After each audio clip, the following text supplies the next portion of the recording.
Welcome back to the Culture Crusade. How is everyone? Good to see you. It's good to have my fellow co-hosts here.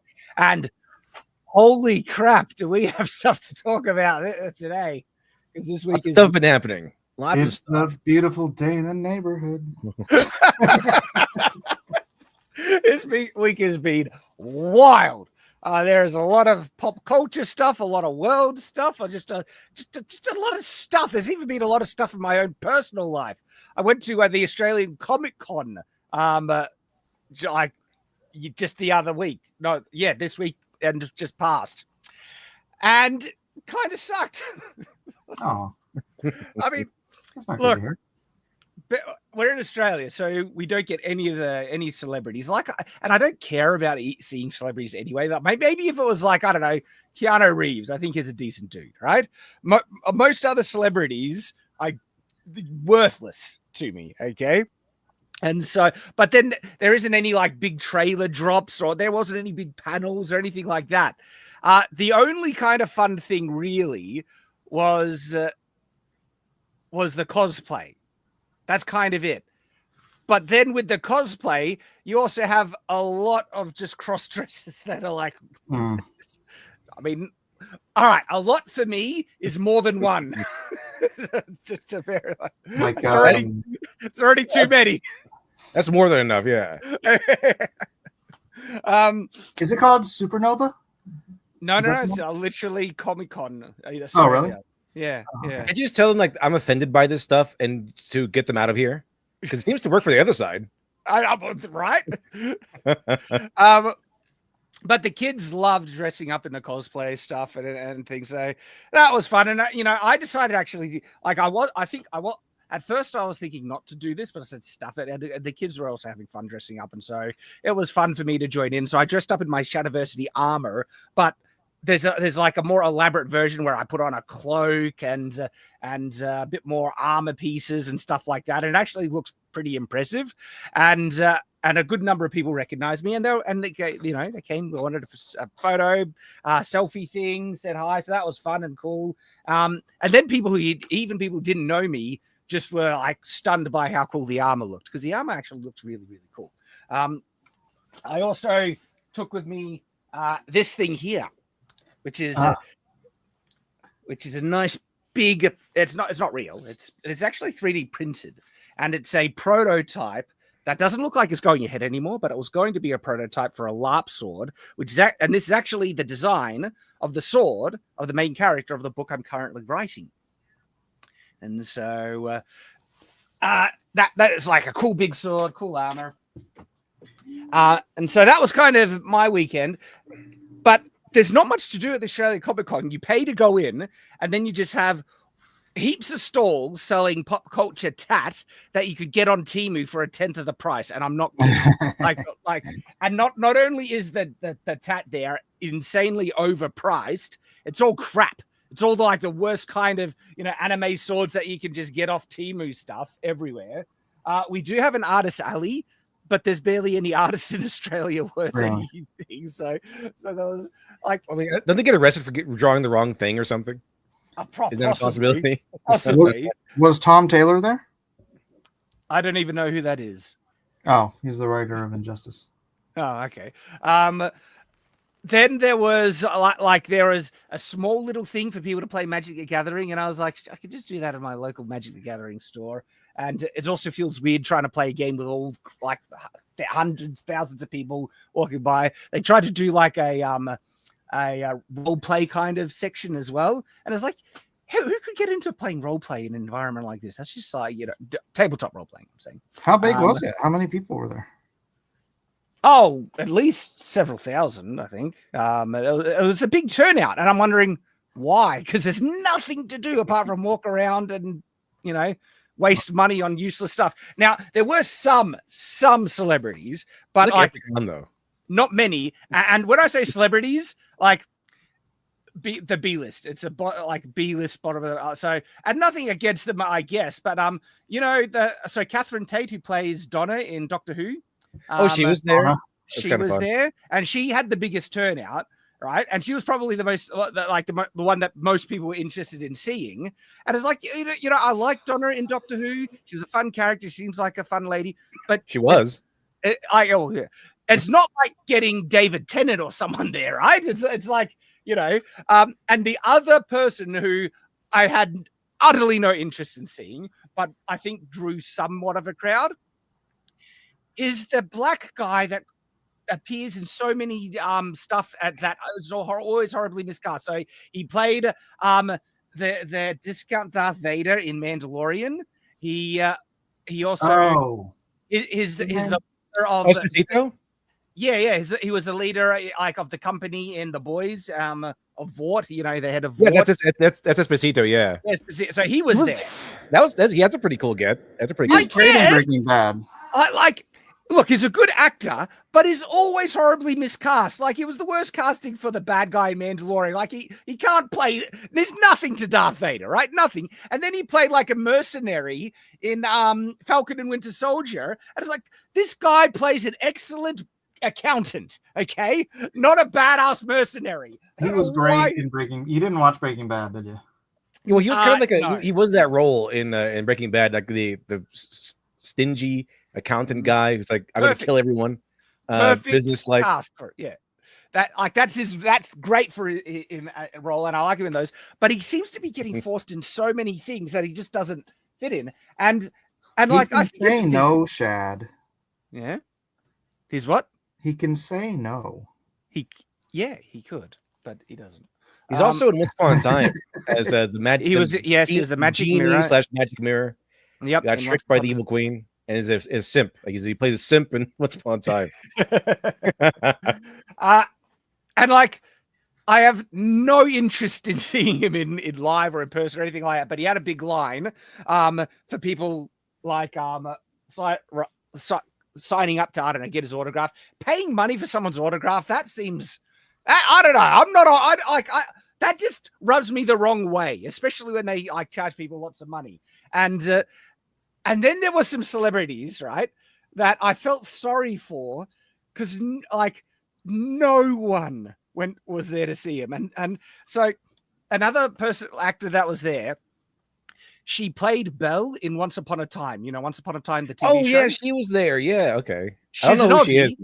She's only the role I know who she is. Yeah, right. She's an Aussie, so it makes sense that she was able to attend a Comic-Con. I walked past, and in the line of people, and there was no one in her line. And I was like, oh, man. That must suck.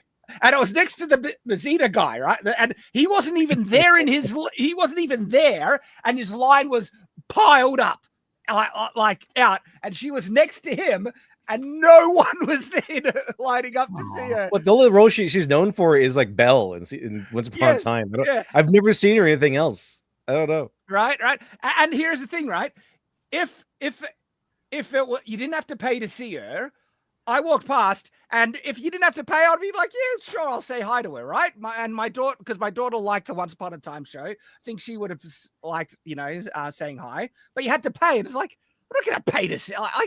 Who would pay to? I wouldn't even do that for maybe if it was someone I really like, maybe then I might be willing to pay, but that still feels a little. Maybe for Pedro Pascal, I might pay. To go see him. See, no, I don't like the guy. No, you would have to pay me to say hi to that guy. That's how little I care about him and most Hollywood celebrities. But I did feel bad. It'd be fun to get to see Pedro Pascal and just go, wow, you were great in Game of Thrones. Especially your last scene. Your last scene was fantastic. I like that one. Get your head bashed in. That was great. That was my favorite. I can't watch that scene. It's too graphic. Like the fight scene, I like. I like the fight scene, but the end, the ending of it, I was like, no, that's too much. That's too much. I had to put on repeat. That's my favorite. Dude, I knew that scene was coming, and my brother had just told me how Oberyn was his new favorite character, and so I actually went. I don't live anywhere near my brother, so it was like the one episode I got to watch with him, and I was just sitting there waiting for it and didn't tell him anything. The look on his face was like horribly murdered. Those reaction clips are actually funny, especially the Red Wedding ones, where people who read the book knew what was coming, so they filmed the people's reactions. Yeah. That was hilarious. That that turned Game of Thrones into like a cultural phenomenon, stuff like that. And we just don't get anything like that now. Not these days. Though Mobland has a Game of Thrones vibe to it. Have you guys watching Mobland? that? Yeah, I've seen it all. Yeah, we just finished it last night. Man, what a great show. I mean, really well written, really dynamic, engaging characters that I kind of hate them all because they're all so evil. Like the only one that's, half decent is still a murderer is the main character. Harry? Yeah. Yeah, that's the name, Harry. And I like the ending where it's like, well, now you have my full attention.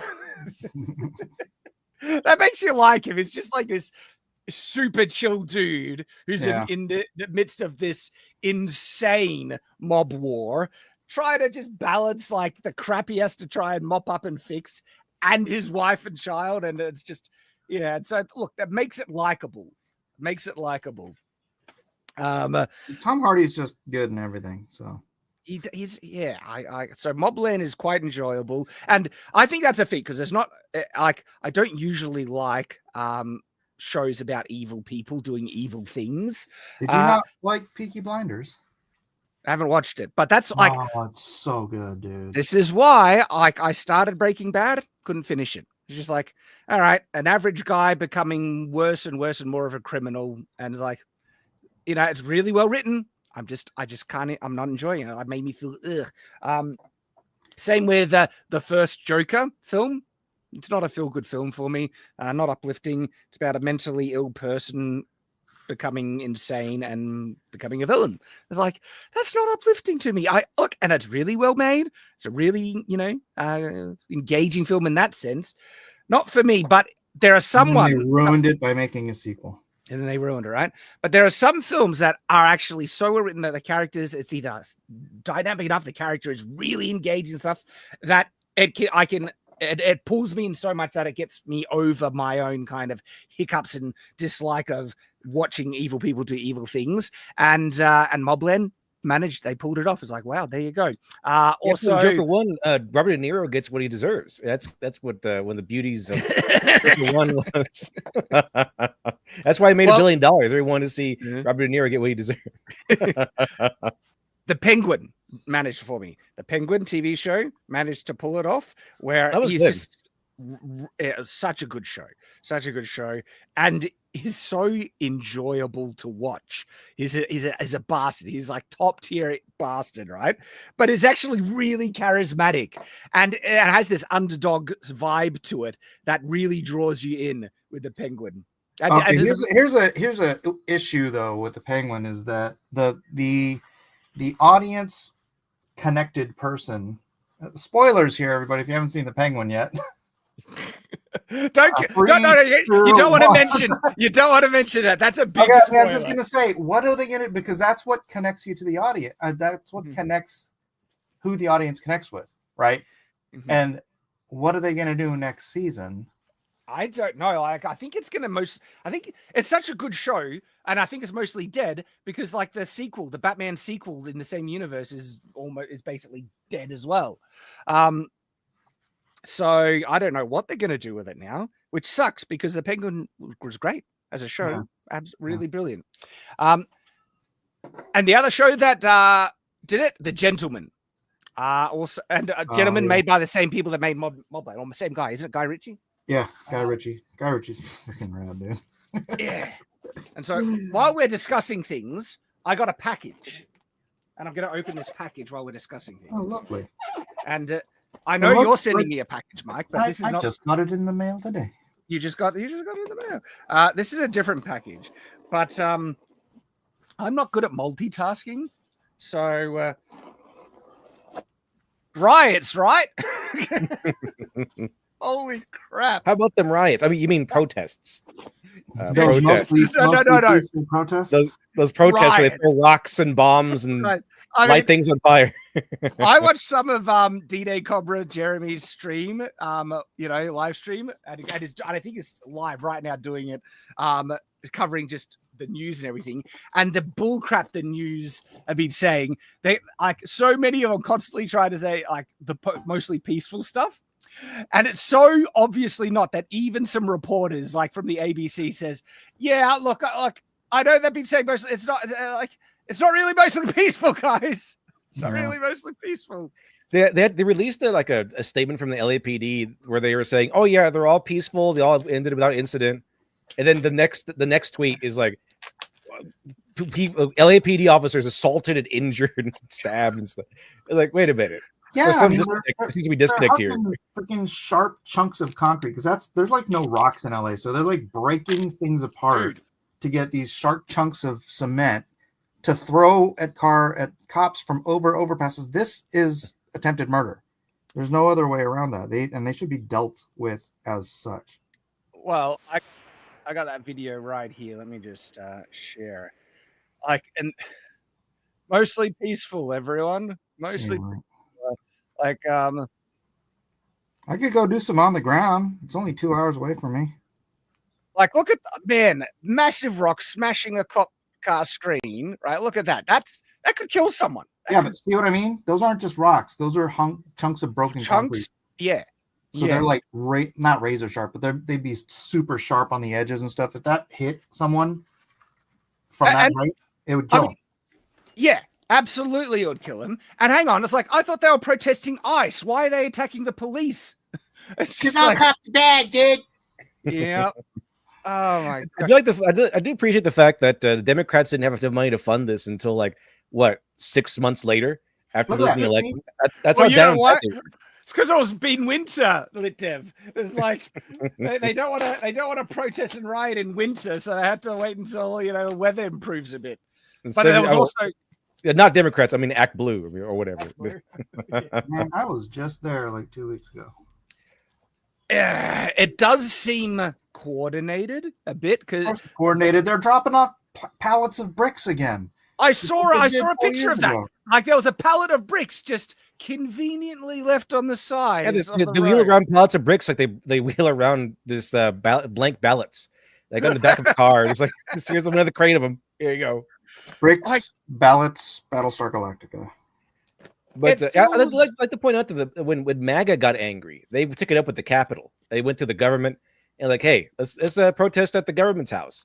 When the Democrats get angry and these people get angry, they kind of loot their neighbors' houses and burn down their businesses. The neighbors pay, not the government, the neighbors. Yeah. Hey, I saw your super chat. Jude, I thank you for the $2. He says, ever think of inviting Metatron? Hell yes, but I think Metatron is either streaming at a similar time or close by. But also, we like Metatron is great. I love him, and he covers more, the stuff that encroaches on history, where this is more pop culture / even sometimes political, and it might even be too political for Metatron. So I get that. But I love it. And he's been on live stream times, right? Before. Is always welcome. Love Metatron.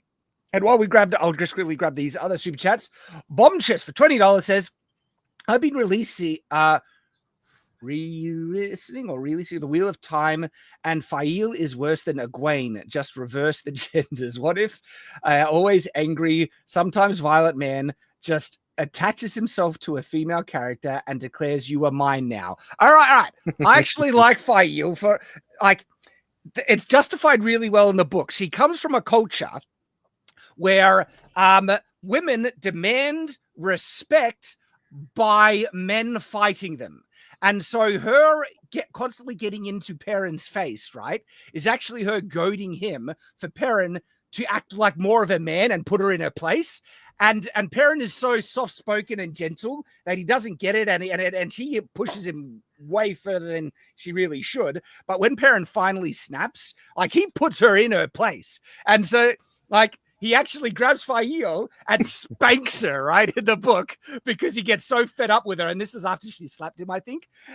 And that turned her on. She was into it. And that, something that happened in DS9 where it was what was his name?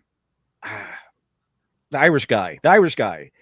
O'Brien. O'Brien. Yeah, O'Brien had to go. He had to team up with Cardassian ladies because they had to fix something, and like he hates Cardassians. Also, he's also O'Brien, and he's just mean to everybody.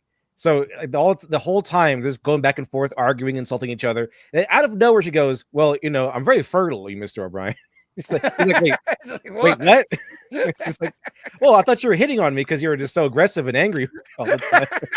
That's how Cardassians kind of like, hit on each other. How they flirt. Yeah. He's like, no. Well, it's funny cultural, writing like that. And the Wheel of Time, that's like how it is with Saldaeans. Fail is Saldaean, I believe, in the books. And so she gets really upset when she yells at Perrin and he doesn't yell back at her because she thinks that Perrin, like from their culture, a man that doesn't yell at a woman is a man that thinks that they're weak and not worth their time. And so when Perrin doesn't be aggressive to Fail, she perceives that she doesn't think that she is worthy of even attention. And so Perrin has to learn to actually yell at his wife and put her in her place. And that's the sign of respect in their culture. And the thing is, though, Fail, I get that she kind of tags along, but it's never kind of done in a she's right girl boss way. She's constantly Perrin is constantly I can't stand this woman. What is wrong with her? Right. And she's serving a role as an antagonist in the story quite effectively. But when they fall in love, she becomes insanely fiercely loyal to Perrin. She flat out assassinates people for Perrin. Right. And she's a pretty, competent politician and stuff. So look, I actually really like Fail. And I get that she can be annoying, but I think it's handled in the right way for the purpose of the story. And the Sinning Fish for $5 says, last night I was stretching a piece of rawhide. The bottom hook broke and the top hook took a chunk out of my nose. I'm in pain. Hey. Ouch! That sucks, man. My condolences, sir. My condolences. Pixar didn't happen. Yeah. Well, I don't want pics of that. So these riots, right? It is wild, and this is only some of the footage. Only some. There is pretty serious stuff going on pretty regularly. Them blocking highways and everything, and I do not understand what they're trying to achieve by this. It's do they really think this is going to achieve policy or make Trump look bad? And that's what they're trying to do with it, right? They're trying to say, oh, Trump is bringing in, what is it? He's bringing National Guards, and then he's also bringing Marines. Yeah. Marines, right? And Gavin Newsom is saying it's illegal what it's doing, and it's just. Oh, it's not though. It doesn't seem like because the army is sworn to fight enemies both foreign and domestic, so they kind of have that in there that there can be domestic enemies. You mean people who might be waving the flag of another country while trying to burn your city down? Yeah, usually if anything, this whole thing made Trump look more correct. That he has a point. It really has. That's what I mean. Is hang on. Do they really think this is some kind of an own against Trump when you have stuff like this going on, where you have rioters? These aren't protesters. These are rioters burning cars, right? Waving the flag of a foreign country. And it's there's a couple of historical precedents that we can take or analyze from this. Because usually when you have people coming from another country causing damage in your country, what is that usually called? Invasion? Yeah, that's historically, that's usually what we would call an invasion. It's right. It's not a good look for these protesters. No, they're rioters. I can't wait for the Rings of Power episode where they have a big giant siege of orcs and they go, "Don't be racist, let them in." That's let these orcs into the city. Unless you're a bigot. Unless you're just let them in. Just let them in. What's wrong? Are you bigot? Is this really their message for immigration? It's like, if you don't allow this, you are a bigot. And it's like, I don't think most people are going to, get that message, right? If you don't allow, if you don't allow them to burn down your houses, steal from your businesses, and destroy your police officers and cause riots in the street and havoc and violence, then you're just a bigot. All right, you're too high on your horse here. Well, nothing expresses the message that ICE is going too far by enforcing the law than looting a store of all of its, Like, is anyone really looking at this going, you know what, ICE is wrong here. These guys deserve to be in this country. Those are fires of peace. Yes, that's what I mean. These protesters think they're achieving something, but it's literally doing the opposite. And this idea that Newsom and other politicians try to say that Trump is overstepping his authority, it's like, hang on, are you saying that you would not try and bring order and peace to your state? That's the thing. Like, it's basically saying that, the voice of the protesters need to be heard. These aren't protesters, they're rioters. And they're basically admitting that they would allow this stuff to continue on by that. And then they're trying to say that Trump sending in, some order to quell these riots is just exasperating, making it worse. It's like, I don't think it is. In actual fact, I think a lot of people, most people, and look, I'm from another country watching this from the outside. It really looks like, oh, so Trump is in favor of law and order and bringing, peace and stopping riots from, causing massive chaos and damages in his country, where the people on the other side seem to be in favor of the opposite. That's the look. That's the look what's going on. And it is only, I think, going to push against what they wanted to achieve.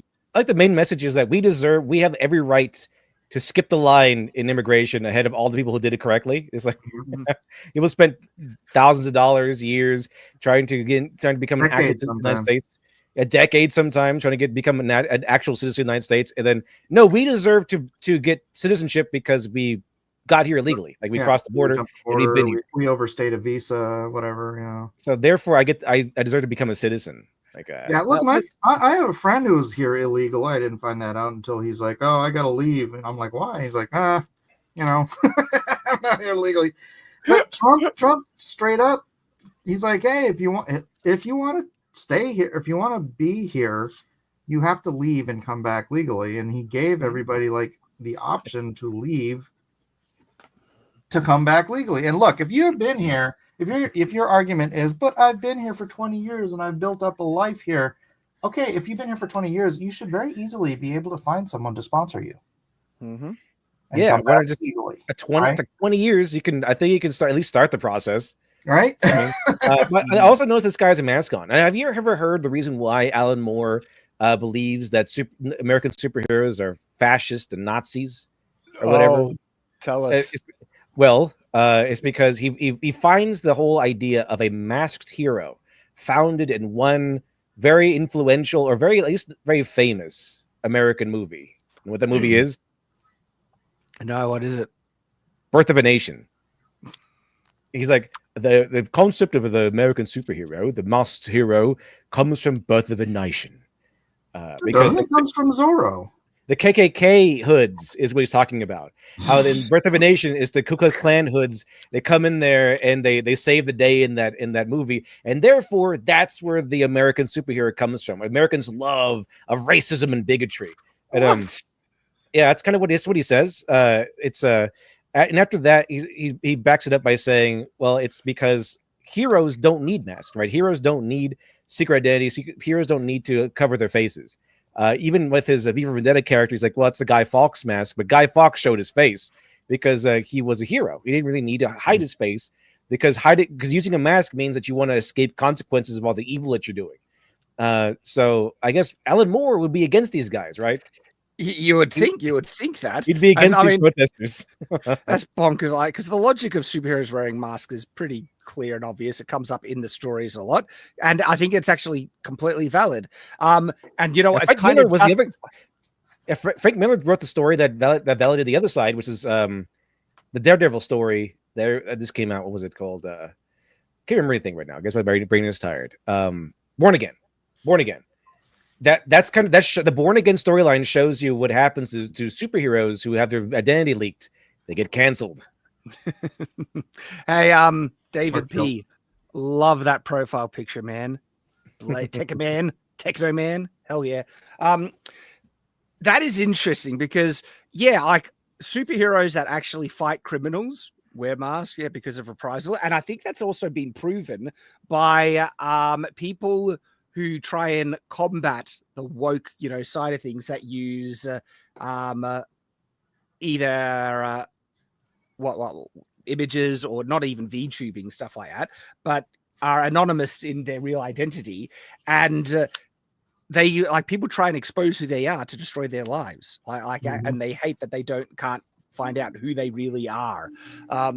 That's one of his mentions that when he calmed down and stopped being angry, he's like, I do understand. He does understand it in terms of like modern day protest movement. After he saw I think he saw Anonymous dox a bunch of protesters in another country and they all got killed. So he's like, that's what changed his mind. You'd hope so, because holy crap, right? So Michael Dunave, thanks for your super chat again. I appreciate it. $5 says, compare this to the Canadian truckers who are organized and just sat in their trucks to protest COVID restrictions. Yeah, it's a bit of a difference, right?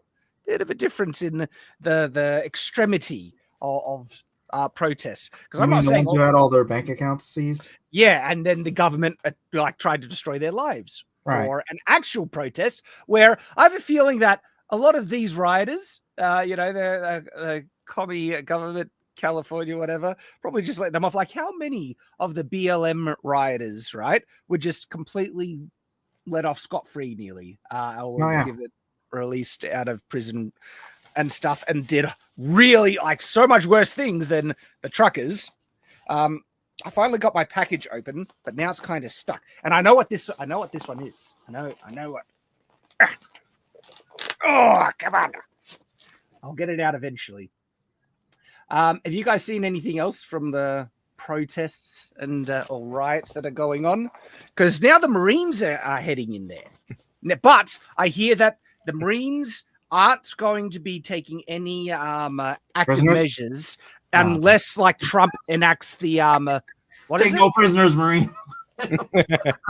It's some insurrections thing or something like that. There's well, he's been preparing for. I think he's been preparing for this. Like, he's been trying to get this through Congress and everything. And apparently they okayed it. I think. Is it the Insurrection Act? It's some. I forgot what it was called, but he was like, you can foreign enemies or something like that. Got it. Oh, there so I know what this is. This is the next iteration. The katana of the Shadiversity katana, the greatest sword ever produced in the history of humanity, and it can cut through anything. Well, it's a katana. That's their reputation. This is looking good. The Shadiversity katana is especially adept at cutting through the bullshit. Oh yeah. Yes. It does. Oh, I'm hitting things. Things are falling apart. It does come with a saya, but the saya did not come out with the sword because it's stuck. It's stuck in here. Here it is. Got it. Do you need another sword to open your sword? I've done that before. Looking good. These ones are the ones we're gonna test to destruction. And if everything works out and it's all good, it will be available from Romance of Men, the Shadiversity katana. This is looking nice. Look at the red on this thing. Look at that. This is the concept behind it is a medieval katana, and so it doesn't have traditional katana wrap. It has a medieval style leather handle, the Shadiversity logo on the super. And this is a wicked cool sword. Very, very cool. So the prototypes. Prototype stage 2 has arrived, and we are going to test that bad boy out. So that's going to be fun. Boy, after all these years of talking smack about my sword. What do you mean smack? Okay, yes, you might have a point. Next, you should make the Shadiversity nunchuck.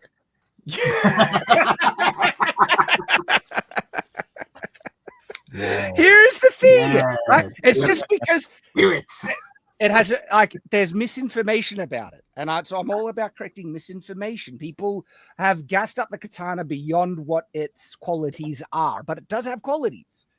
I've always loved the katana. I just don't think it's like the best sword in the world. I don't think any sword is necessarily the best sword in the world. Is where you are wrong. When you test the sword, you should hire the Shadiversity Mall Ninja to use the sword. People would just say that's me. I was a mole ninja once. I admit it. Okay, I was full blown. But you pass through that phase, and then you get to true sword enthusiasm.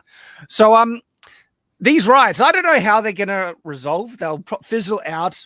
But what's actually no. I've been hearing a lot of stuff about the fort. They're planning nationwide riots on the 14th. Oh, really? I've heard that Antifa are moving in to try and join. And then just this morning, I saw a tweet of there was a whole line of cars with American flags on their back saying. Remember, in 2020, this went all freaking summer. You know, I think you're right. Actually, I think this probably is. And they're really bitter about losing this one because their numbers in the tank. They have like no political power. They're losing everything. So all they have left is to riot and to cause damage. Yeah, and nothing that's happening makes them look good in this, and it just makes Trump look better because he is taking active measures to bring law and order back, which is a thing that he was saying in the election stuff. And it seems like he's doing the stuff that I think he should have done during the BLM riots and stuff. So because that just went on way too. Bring in those Marines, get them in there. Yep. Bring in some tanks. Arrest them. Anyone that's being violent, arrest them. And any illegals, if they're in the country illegally, deport.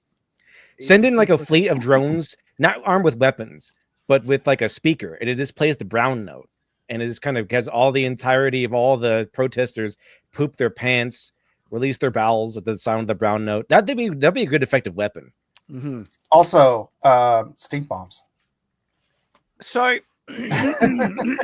always thought it to be just a great way to disperse the crowd is just freaking pepper them with stink bombs. Well, I think didn't some people try that, or I think maybe in one country, but they're all Indians and it didn't work because it didn't work. It was like home.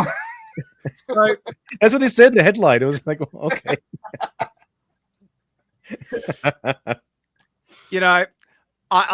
It's been really interesting to see so many of the Democrats who were crying bloody murder at January 6th seem to be rather in favor of this, of what we're seeing right here. It's like this is mostly peaceful. So like in their mind, this is mostly peaceful. This is right. Resolved without incident, they said. January 6th, where it just had like actual police open up the doors, right, in many instances. And have you seen those videos of them just casually walking around the building? It's like old grannies walking around there. Right? And that was a coup, guys. That was a violent coup to throw your government. You remember Norm Macdonald's tweet? My favorite part about January 6th is where the violent protesters paid attention to the velvet ropes. Right? And the violent protesters came in non-violently and unarmed and stuff, casually walking through the hallways. Oh my gosh, I had that argument with somebody recently. I'm like, do you know how many freaking guns there were? Because they're always harping on it was an armed protest, right? And I'm like, you could go look at the FBI files. The armed protest is like somebody had a screwdriver, somebody had a baseball bat, somebody had pepper spray. I think the only armed people were like the guards who shot at them. No, there was one guy they got on film with a gun shooting into the air, right? And so I went and I looked up that guy. He admitted to being a Fed. Yeah, there's a lot of Feds out there. They got him. They caught a few. Yep. Agitators. And Yeah, I think there's quite a difference between January 6th and this. One seems to actually be with one seems to have actual violence and like damage happening and all that stuff going on, and the other didn't seem like that much of a big deal. But of course, the treatment of what is going on is huge double standard, and the amount of times the media has been trying to downplay what's actually going on, mostly peaceful. It's like, get out of here. Are you crazy? Don't give me that crap. We can see. The media just is like so deceptive. It's a crazy. I do recommend D-Day Cobra's live streams. I think he's actually live right now. So, I mean, I don't care. Even if he's live right now, I'm still giving me a shout out. But because he reacts live to some of the news.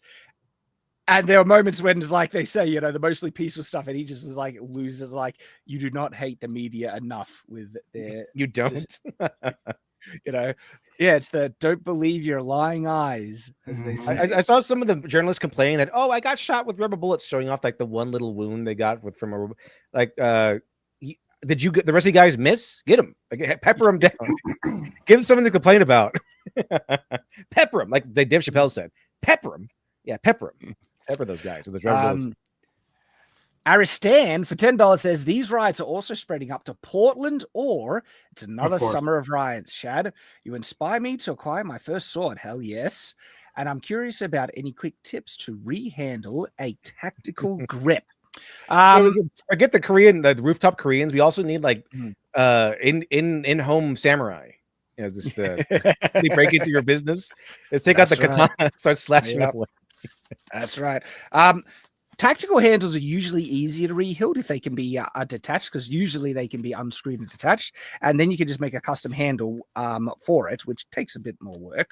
Otherwise, you can just add a cord grip on top of the tactical handle. I literally have done that with one of my Honshu swords.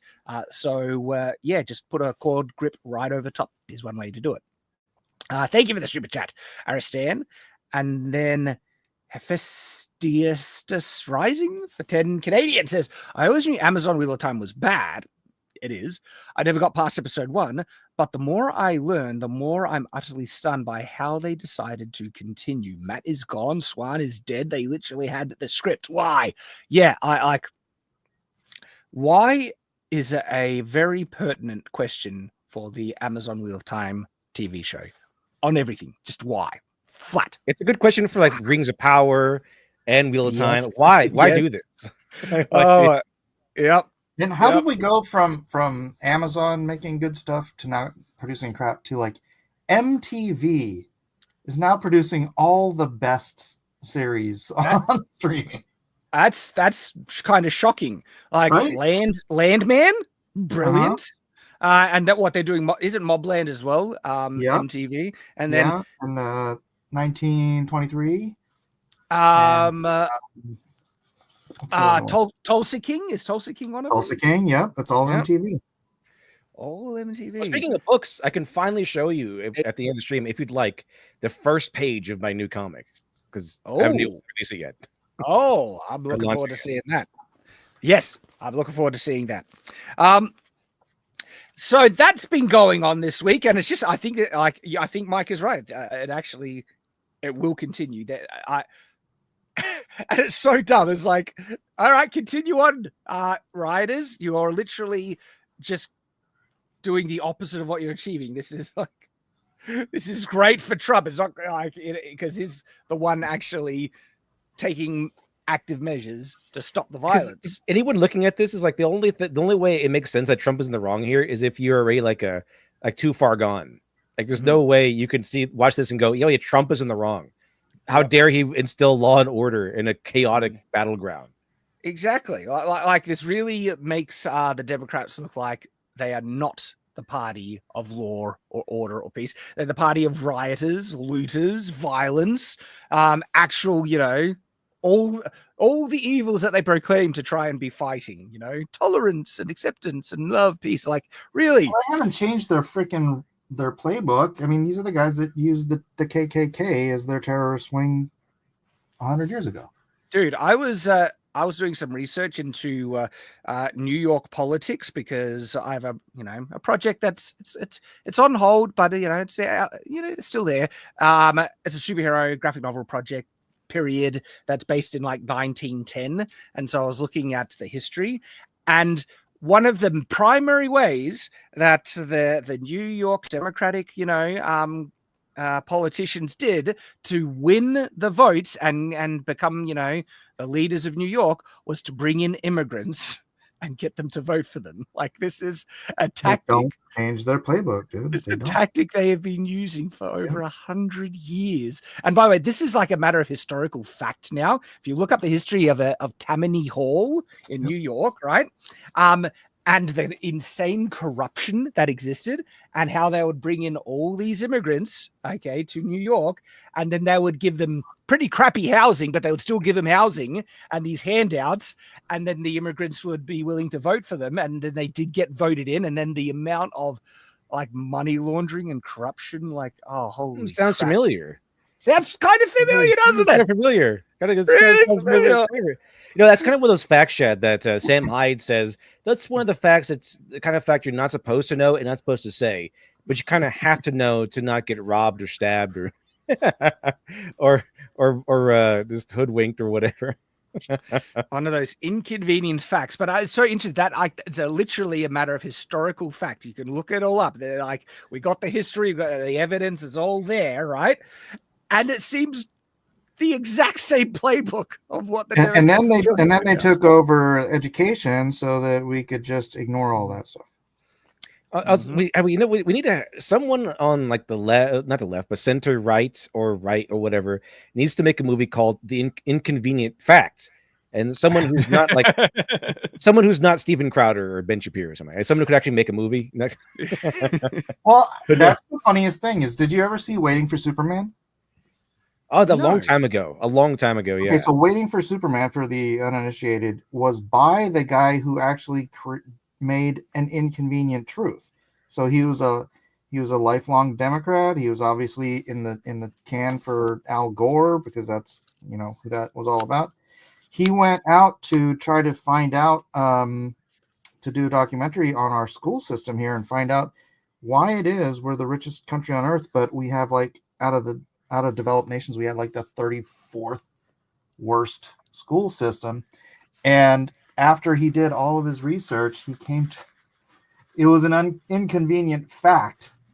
It was the freaking school unions that have crippled our entire education system. And like people just hated him and hate that he had this inconvenient fact, but it's like, he wasn't on the right. He wasn't trying to make that argument. That's just where the facts led him. And he's like, this is inconvenient. Yeah, something similar happened to the whole gender wage gap and how it was like a feminist economist or something like that who kind of looked into it. She wanted to prove that women were getting paid less because of sexism, and she found out it was not a wage gap; it was an earnings gap. Yep. And she made a documentary called The Red Pill on that as well, where she is this actual feminist, and she did the research, and she became basically a men's rights activist. So when you look into it, there was another person that did that. His name is Warren Farrell, and he was like, feminist on all these feminist talking points, everything like that. And then he decided, all right, let's do this research about domestic violence and the wage gap and stuff. And when he did the research, is like, well, look at that. And so, like, a crazy fact he found when he did this research was that in domestic violence cases, women more often initiate violence against their partner than men do. It's just that when men were violent against women, injuries would result, and then that would be put on the books, right? You say it's just men are better at it? Men are stronger. Shock horror that when men, and I'm not saying this is good in any measure, it means, right? This is why men men have a greater responsibility to not be violent and control their strength, right? But men snap, it results in actual injuries occurring, where in a lot of physical altercations, women are more likely to initiate violence. Like how often is it being perpetuated in society that a woman is justified to slap a man across the face for even nobody cares. mild insults. No one cares. He doesn't do anything wrong. She could just slap him in the middle of the street for no reason whatsoever, like a made up reason, and no one will care. Yep. And there's a societal expectation for men to not hit back. The reason is because when men do, bad things happen. Brutal. But the notion that men are more inherently violent than women is like, actually, no, women initiate violence more often against men. And this was a feminist who found this, right? This guy. And of course, when he started to speak out about it, they did not like that. They did not like that at all. A good man should be a monster, but a controlled monster. That's the theme. You're supposed to say that in Kermit the Frog voice. Judah for $10 says there is an old photo of UN troops behind Taliban filming them shooting at an Israel tank. When the media stands behind the criminal, it proves they support their actions. The tank couldn't fire. I don't know the background of that one, but it seems like the media is very in favor of the not so peaceful protests at the moment. In some ways, like I have seen some media outlets saying, look, the violence is bad. We condemn the violence. But in a lot of instances, they've been downplaying the level of violence. And they will also. Yep. So that's going on. That's been going on. Interesting times. Bit of a jarring segue, though. We have some news about the Fantastic Four. Oh yeah. Though it shouldn't really surprise anyone what the news is. But Marvel Updates shared that Sue's going to be a leader. Will officially be the leader of the Fantastic Four. Now, here's the thing, though. This might be an actual good thing, because could you see Pedro Pascal being like the charismatic leader of the Fantastic Four? It's a bit hard to believe. I admit that. This guy who's like just licking dildos on stage. It's like, I don't think so. Right? She's way more masculine than he is.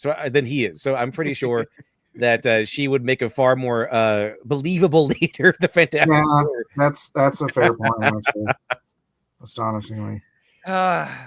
The MCU is back, baby. Or in reality, it never left, guys.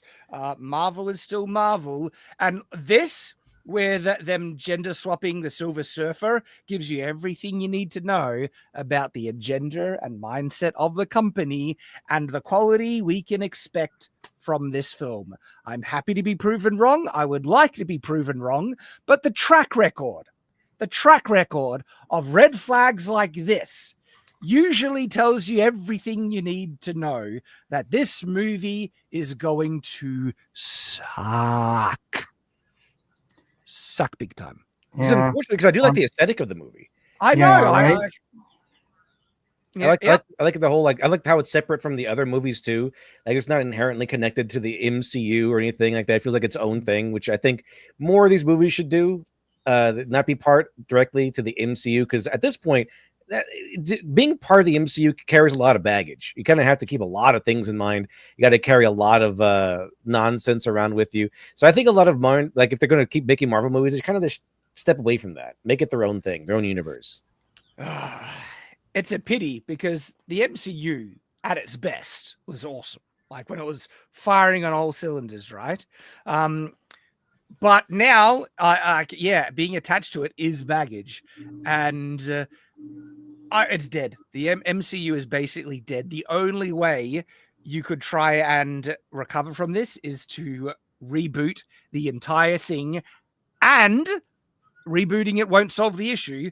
The first, 3 films, if not 4 films of this reboot, all have to be bangers. They will all suffer and probably do really poor at the box office, but if you get 4 consistent films that are really good, that would bring people back. And then they could finally get back to that point where anyone would be willing to watch an MCU film because it's in the MCU. That's how Captain Marvel managed to make as much money as, not because it's a good movie, but it's because they fudged those numbers. I think there was some of that as well. But at the same token, it was dropped at the very height of the MCU, right after Infinity War. Okay. That was like peak MCU. I think I was going to say you could have dropped a steaming turd and people would have showed up to watch it. They But did. that's kind of what Captain Marvel was, a steaming turd of a movie that sucked that people still showed up to watch because it was in the height of the MCU. They've dropped too many turds since then that now it's just dead. And that really was the beginning of the end, man. Yes, it was. It really was. And so the Thunderbolts recently has bombed. We're talking like lower numbers than the Marvels, the sequel to Captain Marvel, right? Which bombed. That was such. I think the Marvel brand is kind of like damaged because of all this slop they've been churning. Yes, I agree completely. You know, it's have you ever had a restaurant that you really liked and you went to it all the time, but then one time somebody in the family got food poisoning and then you never went back? Like, how can you trust them after that? Yeah, that's Marvel now. You went to go eat a spoonful of salad and then you're like, that's a weird crunch, and it's a roach. Like, you're not going to go back after that. And so I think this movie is dead on arrival. Like, unless it shockingly happens to be phenomenal in every single way, which track record, it does not look like it's going to be, right? This film is dead. And the MCU is dead. I really think that. Yeah. And so they have all these big plans for Doomsday and then Secret Wars or Secret Invasion or something like that. Dead. That's like, if this movie doesn't do well, Doomsday, no one's going to give a crap. You know, well, look, it's a massive ensemble film. Do you reckon that'll help it? The fact that they got Robert Downey Jr. back as Doomsday, do you reckon that's going to boost it in any way? A little bit. Maybe. Not enough to be profitable. Yeah, don't know. Because how much do they have to pay him to get him back? No, right? The budget for that film is already huge based on the wages of the actors in it. Okay. Yeah, there's no way. Yeah. I think the only way they could bring Marvel back is, first of all, give it some time. And then lineups and stuff, and have like guys that care, like Ryan Reynolds and his team, like have them go in, and just kind of ignore what's happened before, or dude, the multiverse is such a great opportunity to just be like, all right, everybody's aging out of their roles. Let's move this over, recast everybody, start with Hulk 181, where the new Wolverine fights the Hulk, and then just build out both, everything from there.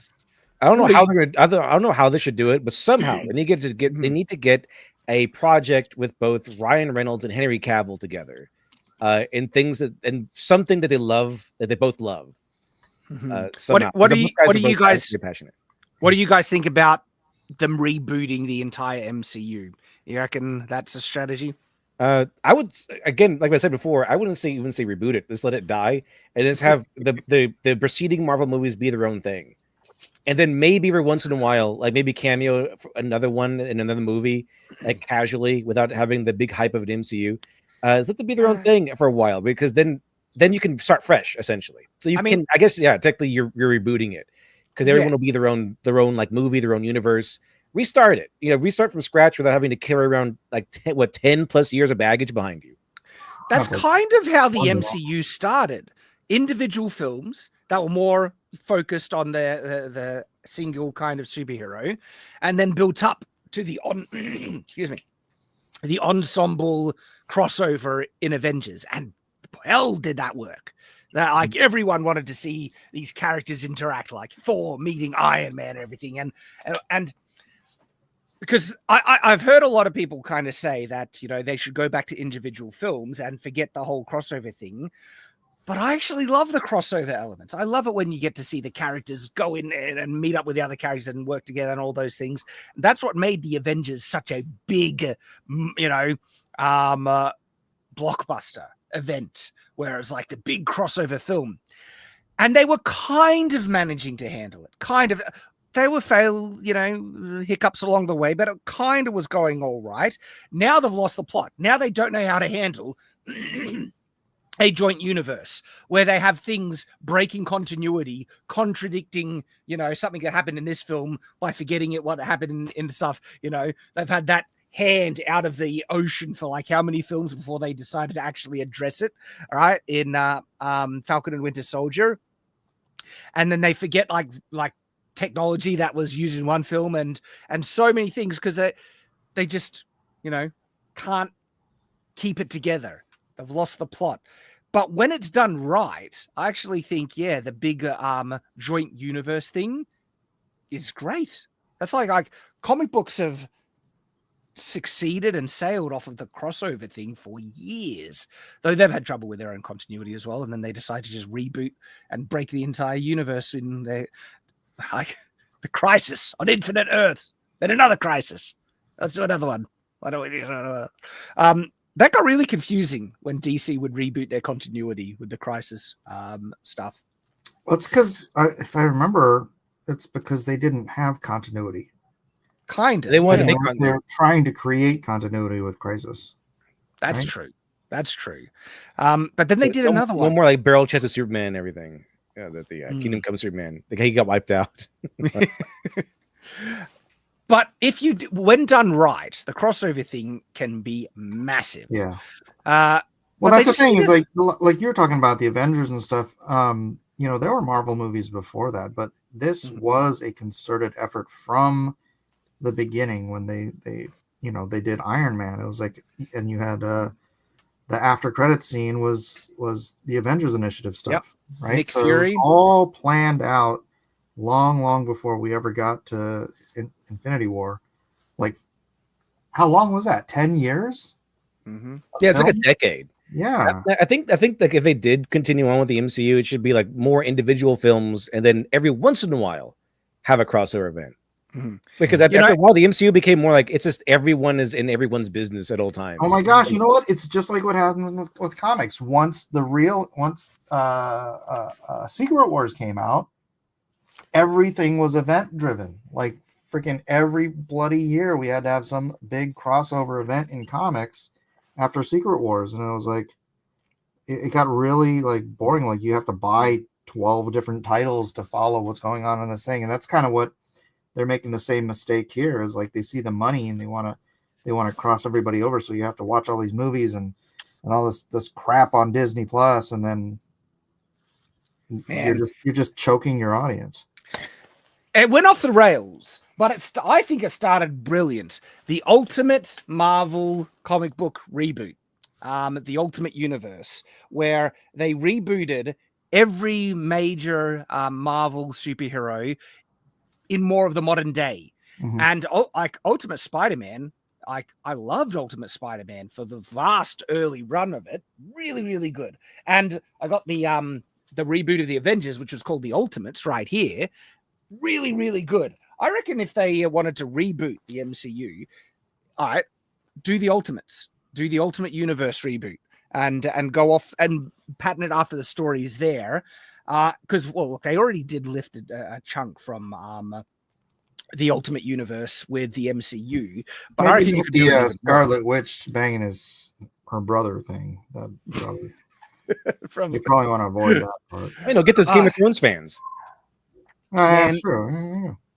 Like the Hulk in the Ultimate Universe was savage as hell. Like they couldn't control the Hulk, and so in this comic book, it's an alien invasion, and they literally drop the Hulk on this crazy tough alien. The Hulk eats him. He actually eats the guy. I love the early Ultimate Universe. I think they did great stuff with it. And that was handling a joint universe brilliantly. Like look at this. They got this big crossover, got Spider-Man, Wolverine, X-Men, the Ultimate, like the Avengers, these like big events.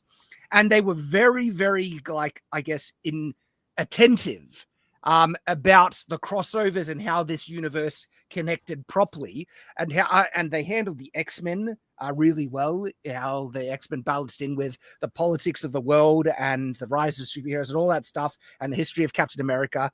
I think that was all done brilliantly. And so they have a really good blueprint of handling a joint connected universe reboot kind of thing with the Ultimates that they could try and do. But it seems like Marvel is just, they're going to keep pushing this dead, like beat the dead horse and push this train no matter how broken it is, right? Trying to keep it going. And we've seen failure after failure. People have been saying that this Fantastic Four film is going to be like the make or break for the MCU. And it's not looking good. I actually liked it when I first started. The first trailer, I was like, okay. I got a little bit of hope here. And like the more I learn, the less I like it. Yep. And this announcement here is for me kind of the nail in the coffin.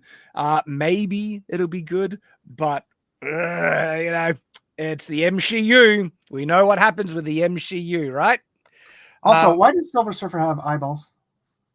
I don't know. It doesn't make any sense. Yeah, I mean, why is the Silver Surfer a female? That's a question. And I know there's been a female surfer in the book. I know people say that, but like for a tiny amount, the Silver Surfer's a dude. We know. Yeah. So yeah, there's that. But there is another female, led film just released that only one of us has watched, and it's The Ballerina. Oh yeah. What did you think of The Ballerina? It was awesome. I highly recommend. If you like John Wick movies, absolutely recommend. Everything, Shad, that you've been complaining about in female-led action movies, they get right. They get absolutely 100% spot on. Because according to legend, what I've heard the rumors about this around this movie is that the guy directing it is the guy that directed the Underworld series. However, apparently it was going to be terrible because Chad Stahelski and Keanu Reeves, according to what I've heard, they actually stepped in after a while and kind of had them redo a bunch of the movie action-wise and everything. And so after watching the movie, my theory was that it was supposed to be more Marvel-style girl power movie kind of deal. Because some of those things are still in there. A little bit, like a tiny little bit. Like where she goes where she's fighting this big dude in training and she can't win. The instructor goes, hey, you can't use his strengths. You got to make your own strengths and not play into his. In other words, fight like a girl. I was like, ugh. But what it could have been is like, fight smart or fight, more, yes. Think out of the box, something like that. But no, it has to do like the girl power thing. So that's one. But it's like maybe 0.5% of that stuff in there. The only other thing was like, I think something else, maybe the part where she kicks the guy in the balls while he's on the ground for no reason, which is, it's not a bad guy. It's like this sparring partner. He's not a rival or anything. She just kicks him in the balls to like have a girl power moment. That's about it. Everything else is like, there's no kids gloves. There's no like, oh, she's a girl, so she wins. The beginning is her training. A big chunk of the movie is her training, going through years of training, failing over and over and over and over and over again. This relentless failing. To the point where her mentor has to like guide her. And also she can take pain, but the reason why she can take pain is kind of like that's a Ruska Roma thing, because like the director has her like performing ballet hours and hours and hours each day, and she takes off her like ballet shoes and her feet, like before she takes them off.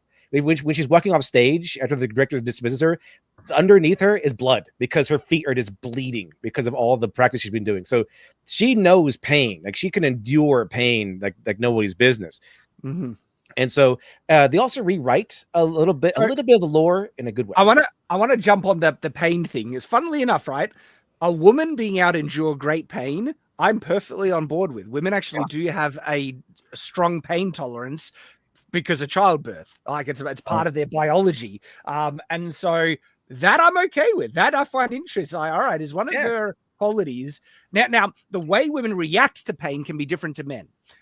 Men often, our natural biological reaction to pain is that our adrenaline kicks in, when that doesn't happen as often as with women. But women can endure a hell of a lot of pain. Like women's natural reaction is to blame men. Yes, how dare you? But they could have set this all up. They even have her. Well, they rewrite the Wick lore a little bit, a tiny little bit, because she is part of the Risk of Roma, the same family that he's part of.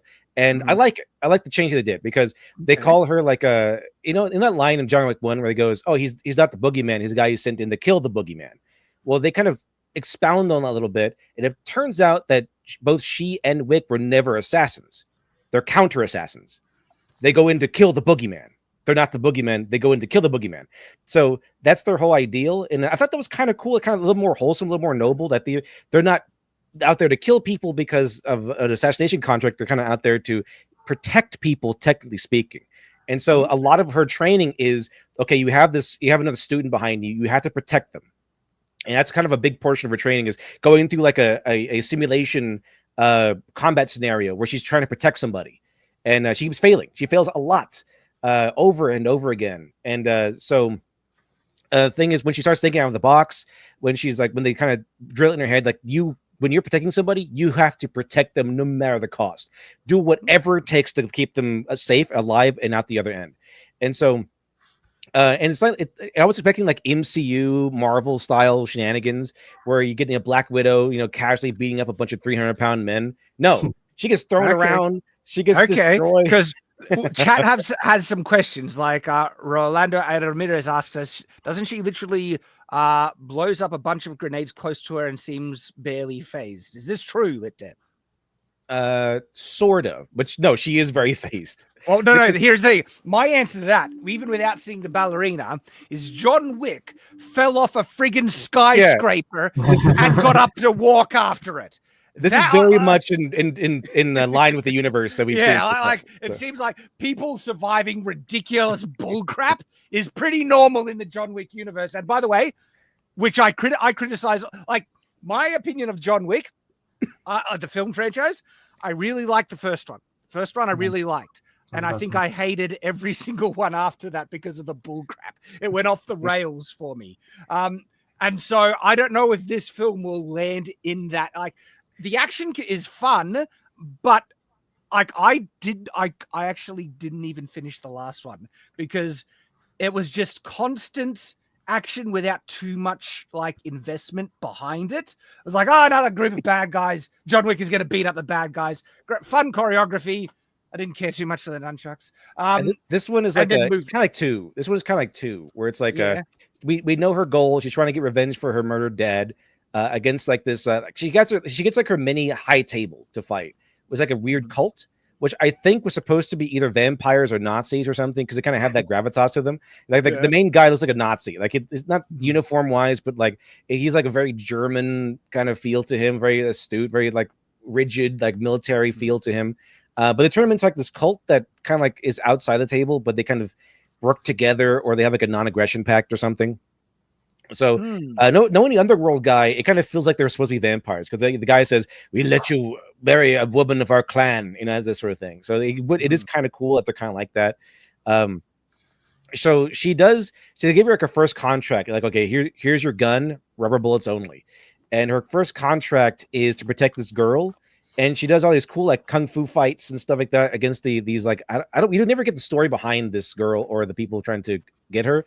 But she fights them all, and she gets thrown around, she gets tossed around, she gets slashed, she gets stabbed, but she eventually wins. It's a hard-fought victory, but she does win. Okay. So it seems like it could be par for the course for the John Wick franchise without going over, girl boss, Mary Sue bullcrap or anything like that, right? And so that's a good sign. I'm interested in watching it. Yet at the same time, like, I might have as many criticisms of this film as I do with the later John Wick films, when it gets like falling off skyscrapers and getting up and walking away from it becomes a cartoon. She doesn't do that. Like, she's not next level yet. Okay, she can't do that yet, but she is pretty high level. I couldn't believe that. I could not believe that. Like, John Wick ends up just surviving some of the most insane bullcrap. I know, I love it. if that's your bag, I'm all power to you. I love all four of those movies. I totally get it. For me, it got too silly. And look, maybe I'm a little too harsh on it because I really like it, because the first one was actually kind of grounded, where he's constantly ducking for cover and taking quick shots and using tactics in his fighting. And then by the third film, he's literally walking towards a person, offloading on him, and not a single bullet hits him. And it's just like, what the hell is going on? You know? That's kind of why I like it. It gets silly. I like the fact that it doesn't take itself too seriously after a while, like 3 and 4 especially. I like this series. I like that he's like, first film, ducking for cover, being really tactical. Later films is just like, you know. Oddly enough, the 3 and 4 are what Chad Stahelski loves. He feels proud about 3 and 4 because, quote, they're the most anime. Because he's really a big fan of anime, to the point. By the way, so the final confrontation in the ballerina takes place in this weird like German village or something like that in the middle of the mountains. Very climactic. No Asian influences anywhere. None of that. There is a katana that she finds, and the moment she finds always a katana, it's always a friggin' katana. I was like, yes, a katana. I know this Chad Stahelski was involved. I know. Okay, all right, this is good. But Shad, like the most epic encounter is the flamethrower fight, which it's not a quick like 5 minutes of firing. I mean, it's like this like 10 minutes fight of like tactical flamethrower maneuvers, which where either combatant could die in an instant if they make one mistake. It's pretty awesome. It's pretty good. Okay. And it also the best part though, Shad. Here comes the best part. Okay. She does fight John Wick. What? I heard John Wick appears in the film. Yeah, she does fight him. And she gets her ass kicked. Oh yeah. All right. I think I might watch it now. If they don't have I was tense when John Wick showed up. I was like, okay, here's where the movie's going to be. It's going to make or break the movie. And she's going to be like, oh, she's going to kick his ass, and like, or it's going to be like a stalemate. Like, no. It's very clear that if John Wick wanted to kill her, she'd be dead in 2 seconds. Okay. Because like she starts firing at him, and then boom, he's like she's dead. Like she would be dead if he wanted to kill her. All right. I think it's won me over. I might go watch this now, because that, like, to me, that says something, right? It says something important, because so often in the this girl boss bullcrap, the women always show up the men and tell them what for, and they're the improved version, and like, and it's just tiresome now. This is definitely not that. Like, just she tries to fight John Wick 4 times, and during that confrontation, he just wins so easy. She tackles him once, but only because like he basically lets her, because otherwise he'd have to kill her, and he really doesn't want to kill her because she's also Risco Roma. So he does not want to kill a fellow Risco Roma for these guys. You know what I mean? It's okay. So it's pretty good. I was like, yes, all right. So they do respect John Wick, and further because of that, he does feel very terrifying, because you get to see like John Wick approach you as like a regular person, like you are a regular person versus the Baba Yaga. He very much feels like this invincible mentor who kind of just walks in, because they kind of the village people go after him too, like, oh, he's just one man. Yeah, but he's John Wick, and he just tears through him like paper. It's awesome. Wait, now this is one of the things, right? Nathan Cassidy kind of brings up an important point, but much like Furiosa, the ballerina has the stink of, he is the female replacement for the male lead. Like, I've seen a number of people get that vibe from it, where they think this is just here's a female version of the character you like, which is I turn people off from it, even if it might legitimately be a fun, decent film. And what's quite pleasing, that pays respect to the character that they kind of definitely perceived as replaced. She gives him respect. Like there's a scene in there that's from John Wick 3, essentially, where he's like asking for help from the Risco Roma and the director, and she asks him like, hey, how did you get out? Like, how'd you get out? I want to get out of this life. And he's like, the door is unlocked. But it's going to close fast and stuff. So she doesn't like insult him or belittle him. She's obviously in awe of him, and she remembers that conversation like a long time down the road. Like, she's really respectful of John Wick, just like everyone else at the Risco Roma are.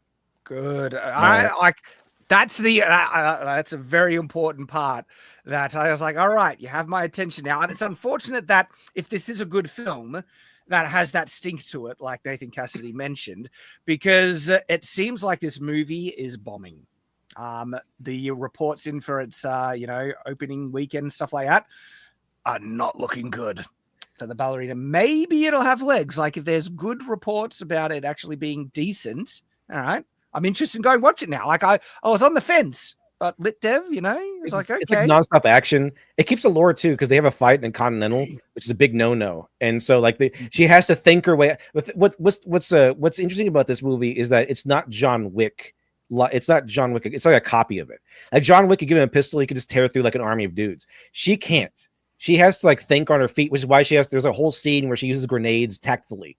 She has to toss grenades, use grenades here and there because she doesn't really have any bullets and everything. There's a scene where like she fights one guy, and this guy kind of like she wraps herself around his arm, and he picks her up and slams her on the table a couple times because she's just so light, just like curling his arm and slamming her on the table.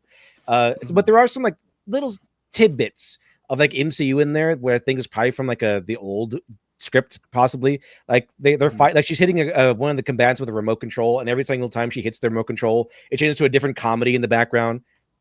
And there's it's fighting in like a French restaurant or something like that, and there's like this funny like French song playing in the background, which seems very MCU. But unlike the MCU, what really makes the MCU and why it's so cringe is because the characters have to tell you they're in on the joke. Like the characters have to react to all the jokes, and they kind of wink at the camera with you. Here they don't do that. It's just kept serious. Like there's comedy going on the TV every time she hits the guy with a controller, but she doesn't react to it. She just keeps fighting. So they don't have to like look at the camera and wink. Go, isn't that funny? Huh? Wasn't that weird shenanigans going on? Wink. They don't do that. Well, excuse me. I saw this tweet from Comic Book News, and I think kind of has a point in regards to this discussion here, because they mentioned that both the Thunderbolts and Ballerina are bombing with women. It says, here we go, folks. What happened to the killer babes? Exactly as we said. It's learned that the female audience didn't show up for both Thunderbolts and Ballerina, which have both bombed at the box office. Thunderbolts is looking like it will finish under 400 million, the second worst MCU box office of all time. The worst is the Marvels. Ballerina, the John Wick spin-off, also underperformed, opening only to 25 million. That's, I think, its opening weekend. You have to wonder why Hollywood keeps putting out this sort of content. There's failure after failure after failure, yet they keep churning out. Is it incompetence? Do you think they like losing money? This is an interesting discussion in light if Ballerina is actually a half-decent film. Why is it still bombing? And I think it's because, it's the after effects of all the slop girl boss cringe. A decade of girl bosses. Yeah. Yep. That we've had for years now. And with Ballerina, it's like at this point, like you would just assume that it's a girl boss movie, and we would just want to go see it, waste your time. Like I like John Wick, not whoever this is. I don't really want to watch the Ballerina. I want to watch more John Wick. That's probably like a big significant factor. But if you want more John Wick, it's just kind of like that. But she has her own touch to it, like its own identity to it. She has to think on her feet more. She has to like think her way through things. Think tactfully, as opposed to where John Wick can just run and gun and just take on a bunch of dudes, because she's not essentially max level. John Wick is. And this movie shows off that yeah, John Wick is definitely a max level character compared to her. Yeah, and what's interesting is that a medium of the pop culture and entertainment that does not seem to be affected by the girl boss cringe rejection people getting. And I was even a comment saying it's more like here's a good one, like Ballerina mainly suffering from girl boss fatigue, normally thinks she's replacing John Wick's. Like an area where there's no girl boss fatigue and there are heaps of female-led kick-ass female characters, everything, is anime and manga. Anime and manga, like Frieren, really popular anime. I've watched it, really good. Frieren is OP as hell. She is way powerful in that. Female. And it's because that they're making, these are still likable, interesting, fun characters. And it's not like this preachy, always showing up the men kind of vibe. And it's interesting, like in Frieren, there is a male character who is presented as being pretty darn pathetic. He's whiny, he's whingy, and then unbeknownst to anyone, including himself, he's actually insanely powerful. like Yeah, tough the as Stark, hell. right? Stark. Yeah. He's like, he's like, why aren't you killing the dragon? Well, you killed it already. Oh, I Yeah. did. Yeah, like he thinks there's like this bait to get this dragon and just has to knock it on its head to draw it out so Frieren can kill it. And that knock is so powerful he kills it straight, right? And so they even do that kind in anime. There's even like that a reverse trope where pathetic man, but it's actually a badass. Whereas in a lot of this girl boss cringe, the men are pathetic and they're constantly showed up by the women, and the women is always lecturing and better and all that stuff. You know, it will be perfect when it fits a woman. Bullcrap like that. Maybe I'm not Batman. Maybe I'm better. That's right. Right. But anime shows that it can be done, right? And the ballerina, like if it is good, it's going to have to succeed on word of mouth, and then there has to be additional films with female-led action characters, right, that are also really good, that still might fail, but if there's enough of them made that has good word of mouth that people start to, I guess, come around, and it's like, all right, maybe you're learning from it. But the thing is, though, ballerina, right, that's come out at the same time as this nonsense that we've already covered with the Fantastic Four. Like where it's like, you know, female Silver Surfer, the woman leading the team and lecturing and telling and always and being the Pedro Pascal. I guess like, and so if there was any, I guess, you know, damage mitigated with Ballerina being a decent female-led action film, it is completely undermined by all the other girl boss slop that's still coming out, which means that tired of this. Yeah, people are tired. Yeah, people.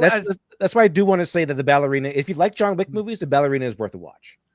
It's right? Again, it's not like some top tier Shakespeare like Citizen Kane, but it is a really good action movie that kind of like never stops with the action and even subverts expectations in a few awesome ways.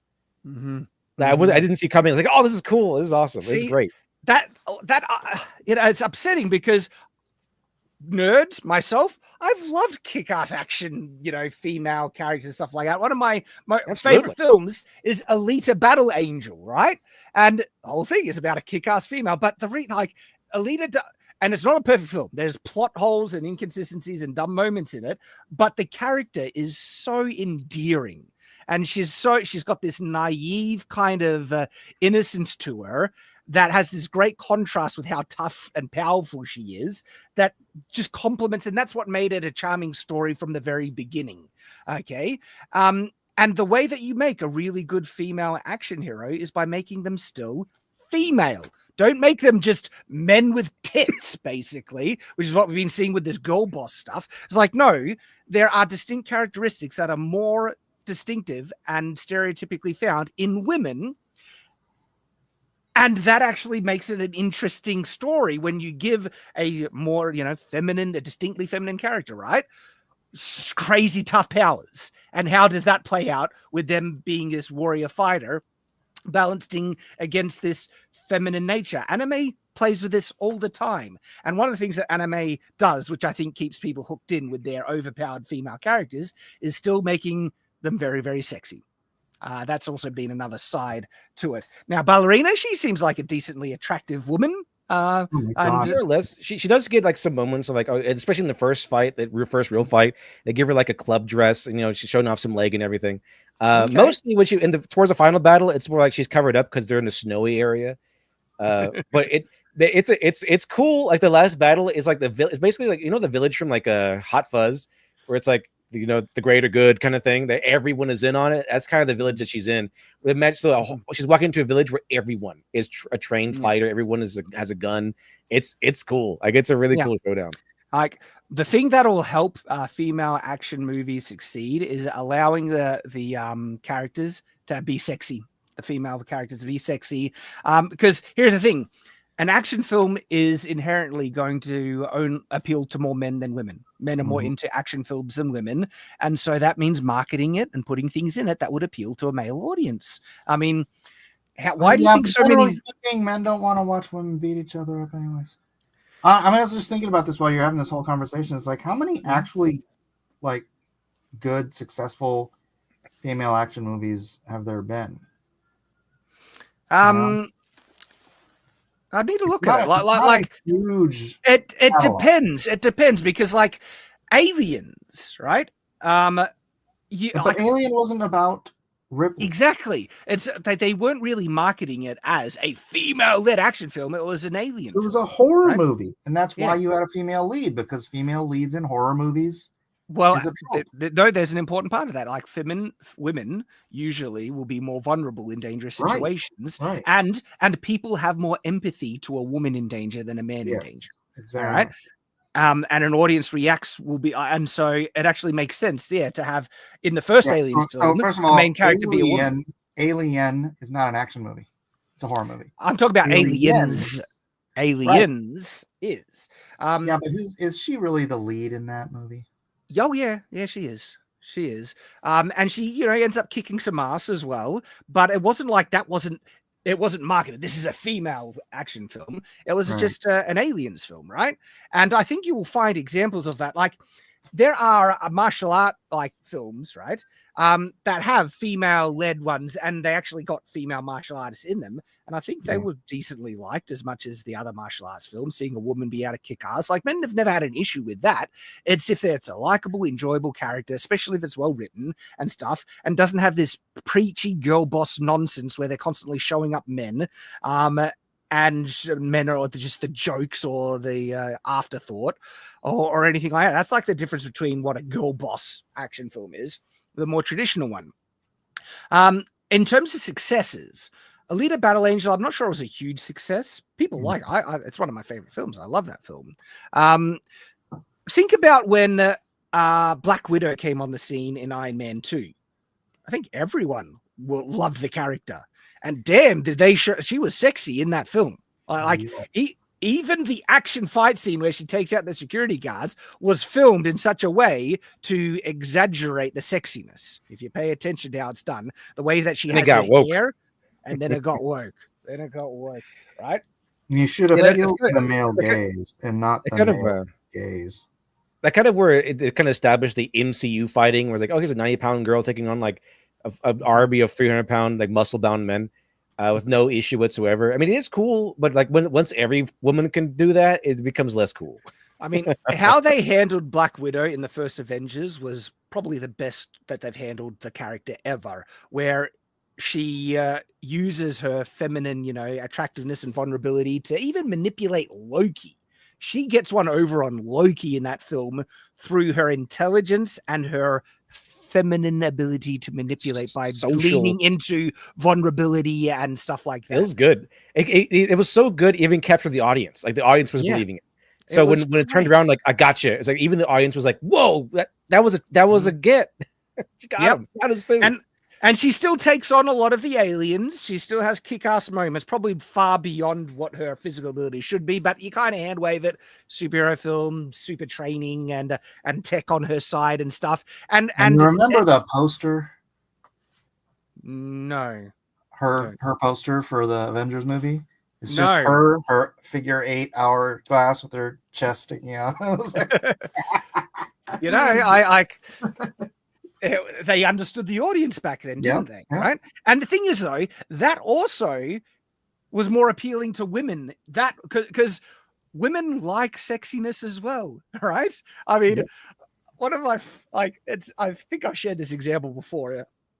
Conan Exiles got onto a group where I was playing it, and Nina Infinity was on there, X-Ray Girl, Carolyn and stuff. And there's character creation, and the people, and I was there with Az and Quarterback Garrett joined as well and stuff. And the people that made the most scantily clad, overly well endowed characters on that server were the women. The girls were just like going crazy. You had to install mods to really to keep up with their demands of how like big boobed and but they wanted their characters to be. Women like sexiness too, right? And they like playing characters and watching movies with, good-looking people in. And the fact that, this whole male gaze, bad girl boss, looking like men stuff, right, is so such a failure because it's turned off the female audience as well. And they thought that this is going to be, it's the feminist thing and it's going to attract the female audience. And all it ended up doing was turning off the female audience yes, it was a smaller audience, but they were still there. And they turned off the female audience that was already there. And now no one likes this crap. And good job, Marvel and pop culture. You played yourself, because it isn't hard making a really like enjoyable female action hero character, story, movie, or all of the above. Anime still understands it; they still do a great job. And it's at such a point now that even ones that seem to be done half decent has the stink of all the other crap latched onto it, and it's not doing well. And so that's where we're at with that. Ballerina doesn't seem to be doing. And some of the trailers for the ballerina didn't help the case, because there's some that feel very girl power, where if this feel like, oh, it's going to be an MCU girl power style movie, it's not. But some of the trailers did depict it that way. Mm-hmm. Yeah. All right. So next topic to discuss. You guys, you heard about this? That Black Panther is white. Finally, I'm glad it returned to the originally established character. This should be fine though, right? Because race doesn't matter. So this should well, be that's just what fine. the left have been saying. Like, well, it's not a big deal. What does it matter? Why are you guys so upset about it? Now, but here's the thing, right? I don't like it in the sense that Black Panther is an established black character, and if this is pandering, that is like no. And I made a tweet about this, was where like, I don't think anyone's stance that's actually, just a regular fan of comics and stuff like that has been give us more white people. That's never been the thing. It's like, no, stay true to the source material. That's been the stance, Don't make Severus Snape black, because that's not the character, okay? And so my stance would be, don't make Black Panther white. But at the same time, this isn't nearly as egregious as what they do often in these race swaps in pop culture, because they're not changing the character T'Challa to be a white person. This is his son. And look, I still don't get it, because if it's his biological son, it's like, it's not usually how genes are passed on. Maybe T'Challa was half white. I don't know. I don't think his son would be that pale. I know what happened. His son voted for Trump and not Biden, and lost all of his blackness. There you go. So that's the like. I haven't looked into this too much, but it turns out like this is his biological son. And it's like, well, then what? Like, to me, it doesn't make sense. It feels like, well, this does seem dumb. Why are you changing it black?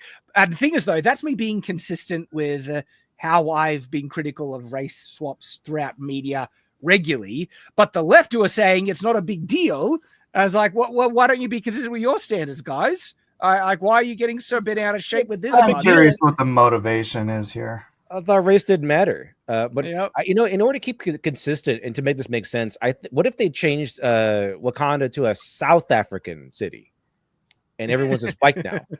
T'Challa's white, everyone's white. That's funny. You know what? I just heard, and I haven't looked into this, but somebody who's like from South Africa was telling like the history of South Africa. South Africa wasn't originally black. The South Africa was originally these natives who looked pretty much like Asian immigrants, not immigrants, but the Asians colonized South Africa first. And then the whites, the Dutch, got there into I think eastern South Africa, like 300 years before the blacks got there from the Congo. And so there's even a part of South Africa, and they still today call it the border, even though the border's gone, because that's where the whites and the blacks, it was a river there, and that's where the whites and the blacks first confronted each other in South Africa. So half of South Africa was originally essentially Asian and white, and now they're trying to claim that it was always black. And it's like, no, you guys didn't get there until like 300 years after we were there. So. There we go. And look, I'm not saying it's not impossible for a black person to have a paler child if they're what, half white, half black, or something like that. And there are people who have African heritage and have black parents that I could not recognize as being black at all. I thought they just had a tan, right? That's me, I'm race blind. What can I say? So of course that happens, but it's usually the general trend is that like if you have black parents, it's more often than not that they'll have a black child. Usually, and so I stick by my stance that this doesn't make sense, and I'm still critical of it. Where I think no, Black Panther, if he has a son, it would make sense, even if he's half white. It would make more sense that he has at least dark hair, would it? It's like. But yeah, I need more. But it is funny. It is funny though, because there's all the memes like I see myself in it now. I can enjoy Black Panther. That's the whole racist bullcrap the left would be using. I just think there's a motivation behind it that's nefarious. Yeah, it feels like it might be pandering. Like it's going to be evil or something. It feels like bait. Not pandering. Yeah. It feels like bait. Yeah, it could be. Or this is part of the whole like initiative to like win back young men or something. They'll turn Black Panther white. I don't think it's going to work out for them. Like, a lot of people have been covering it because it's funny to dunk on, but I don't think it's going to be causing people to pick up the comic book and read it. And so we will have to see. Another thing of media just kind of missing the mark with, I guess, race and not understanding things. Have you heard about this new announcement of this game called Relooted? Mike certainly has. This is wait a minute. Wild. Oh, this is the video game where you steal from museums and return them to like Africa. It's the video game where they made a game where you can play a black character looting. It's like, they didn't think this did it. They're the ones who made this game. It's like, that game about black people looting things. Yeah, it's funny. You could just go to Los Angeles and watch this in real time right now. You don't even need to buy this game. I know, right? Also, that person back there, real. The person in the green shirt back there is not a dude; it's a woman. Oh my gosh! Horseshoe theory is real. They're so desperate to not be racist, they've come right around and just being incredibly racist with. You should just go ahead and just call it Looter Simulator. It'd be less offensive. And it's like, there is so much to unpack with this. It's like, hang on. So the theme of this game, unironically, is an African futurist heist game where you reclaim real African looted artifacts from Western museums. It's like, do you want to go into the reasons why those artifacts are in the museum? Do you want to unpack the reality that by them being in the museum, that has protected those artifacts from being destroyed? I would just like to point out the tone deafness of calling it relooted. Yes. Because I mean, the pitch you just said, it's like, okay, you could have called that like, something where you're talking about reacquiring, like ancestry or some, some word like that has some noble quality to it, where you're trying to reclaim your history, and instead they choose the worst possible title for a group of black people stealing stuff. Yeah, I don't think they thought that through quite. No, it doesn't. And it's clear like this is made by some group of activists as well that think this is completely justified and stuff like that. It's like, hang on, you really want to talk about these artifacts, right? Like, do the people stealing these artifacts have any cultural heritage to where they come from? Africa's a big place. Not all black people come from, the culture that they're claiming ownership over these artifacts. And these are generations removed. That's an understatement. We're talking thousands of years in a lot of instances, right? Where their genetic heritage is probably as divorced from these artifacts as many white people are, but because they got dark skin, they have claim on them. They deserve to be able to steal them. And I say steal them back. It's like, you didn't own them in the first place. This is just promoting theft. This is not justified in any measure. And there's the other side, as I mentioned, where like a lot of these artifacts have been preserved and would have been destroyed if not for being, protected in the museums. Yeah, the irony is they would have been destroyed by Islam. No joke. Like when Islam, which group went through Syria and was just destroying so much The Taliban. Historical artifacts? It was the Taliban, was it? It's like, man, and we're like artifacts, thousand-year-old statues, thousands of years old. It's like, holy crap! You would have wished those things would have been in museums because I would have protected them. So this game is tone deaf in the extreme and just bonkers, and it plays with certain stereotypes that I'm not sure they really want to play with here. It's unbelievable. It's just like, yeah, it sounds like a second Dustborn, and I think people will play it for the memes, but I have a feeling it's not going to do well. Maybe I'll be wrong. But the track record for games like this is that they don't usually do that well when it's just clearly made for political reasons. I'd like to point out it cost many tens of millions of dollars minimum to make one of these games. Yeah. And so someone's going to lose a lot of money. Yes. Oh my gosh.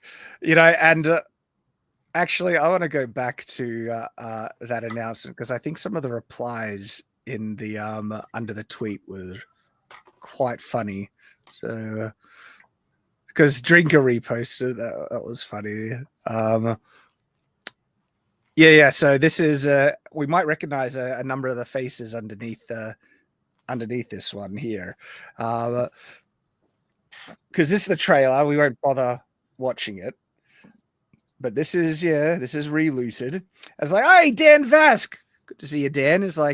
He says, would your platform allow a game about white stealing from African museums? ? What up? Josiah rises. We was artifacts. Don't think I could repeat that one. Nerdrotics there, oh lordy. Ordering one of the chicken fried. Like what? Oh my gosh. It is kind of funny. It's just like instead of Matrix, what is he doing? Relooted. Jeremy's like he would approve. He's probably laughing. I think Jeremy's laughing so hard he can't breathe. John A. Douglas. We weren't going to talk about John. He was banned off YouTube, which is just so retarded. How does it feel to be dragged like this? Take your time. Yellow flashes there. Look, it's like all the peeps are in the replies. What did I just read? I'm tired. Relooted. Savvy. Got a question. What exactly the target audience for this? So an African focused game where you play as black people who loot stuff from white people.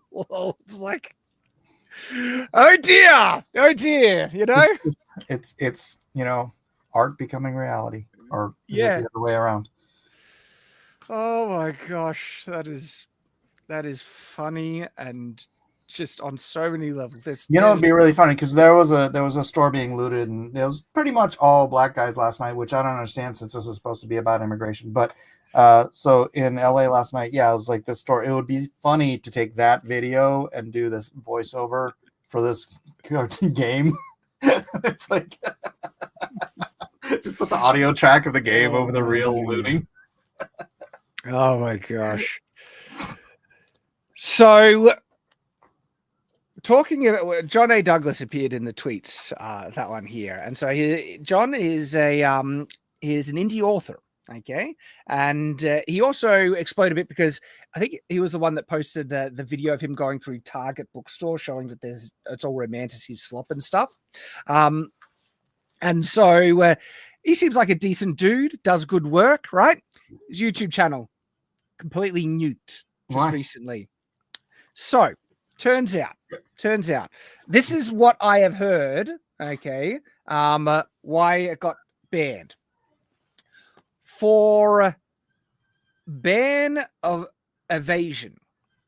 And no, nothing that he specifically did. The accusation by YouTube, which is the bannable offense to nuke his entire channel, is that it had interviewed another person who was banned on YouTube. Who? I don't even know. I don't know who and I think it was someone when the interview happened. He might not have even been banned off YouTube when the interview happened. That this is a retroactive ban. And if that is the case, this is top tier bullcrap from YouTube. I think it's bullcrap enough that he interviewed someone that was banned off YouTube. But is that the standard? Like, you can't even interview someone who's banned off YouTube? It's like, if that is the case, YouTube is absolutely full of it, because this is a complete bullcrap double standard that they're not imposing. So because guess what? Do you know Tim Pool? Like, didn't he interview Alex Jones when Alex Jones was banned on YouTube? Right? But Tim Pool didn't get nuked. His channel's still up. Okay. Alex Jones appeared on Friday Night Tights before. Yes. Even then, they're like, "Oh yeah, we're going to get the channel taken down." But some people tried, but it didn't. It didn't go down. They tried. Yep. And so it seems like this might have been a mass flagging campaign from a bunch of trolls, but that he was critical of. And YouTube is biased and doesn't, push out or enforce its, standards evenly. And they just decided to nuke this guy's whole channel. It's actually insane. And it's weird. Like, for a small moment, fool on me for thinking this. I thought YouTube might be getting a little better on that front because it remonetized a whole heap of channels, including like Carl Benjamin's channels and stuff. But no, it's like YouTube is just as bullcrap, because that's not a bannable offense, and it's also nuclear. Like, you could just get him to take down that video if that was such a serious issue. It feels like this was mass flagged, and then they just looked for any excuse to try and take him down, which really, really sucky, really crap. Hey, we got a $20 super chat from Realm Never to Be Seen for $20. Says, there was a guy my mum knew who was almost 100% black, but was pale-skinned and had blonde hair and blue eyes because he had one grandfather who was white with blonde hair and blue eyes. Genetics are weird sometimes. I've heard of examples like that. They seem very much the exceptions to the norm, which I think we could all agree on. That's not the usual thing that happens. And am I weird or wrong for thinking this, that if someone doesn't have black skin, they're not black? Is that weird for me to think that? I mean, maybe not like visually black, but I mean, there's like, physiology, I guess what it's called. You can tell because like this guy, you can tell someone's like Mexican or something, right? So like on a biological level, like there's like slight differences and stuff. But even if you go by the left's narrative of white privilege and stuff like that, right? Their whole belief structure is based on the fact that black people are treated differently because they are black. And it's like, hang on, if there is a black person that actually is white and doesn't look black, wouldn't that mean then that they wouldn't be the victims of, anything like, because if you meet someone on the street and you don't know anything about them and they assume that they're white, wouldn't they be the beneficiaries of white privilege? The cops come out with a DNA test and stuff like that. Let me see here. I'm very confused. I'm very confused by this. Okay. It's called passing. It used to be very frowned upon. That'd be kind of funny if like this. Oh yeah, you as a black man, so you have white privilege. That'd be pretty fun. Like, see them tackle that one. Let's see how that. I don't know. I don't know how this works. But look, my kid. I mean, I'm black. Brown hair, brown eyes. My wife is brown hair and blue eyes. My son is white as can be, like blonde hair, blue eye. I'm a quarter Norwegian. Apparently he got all of it because he just looks like a Viking. You have the DNA in you. I'm not sure T'Challa. Right. It's like 2 generations past. Well, I'm not sure T'Challa has too many white ancestors. You never know. I guess you never know. You never know. But hey, like going back to, what's going on with John, sucks in the extreme.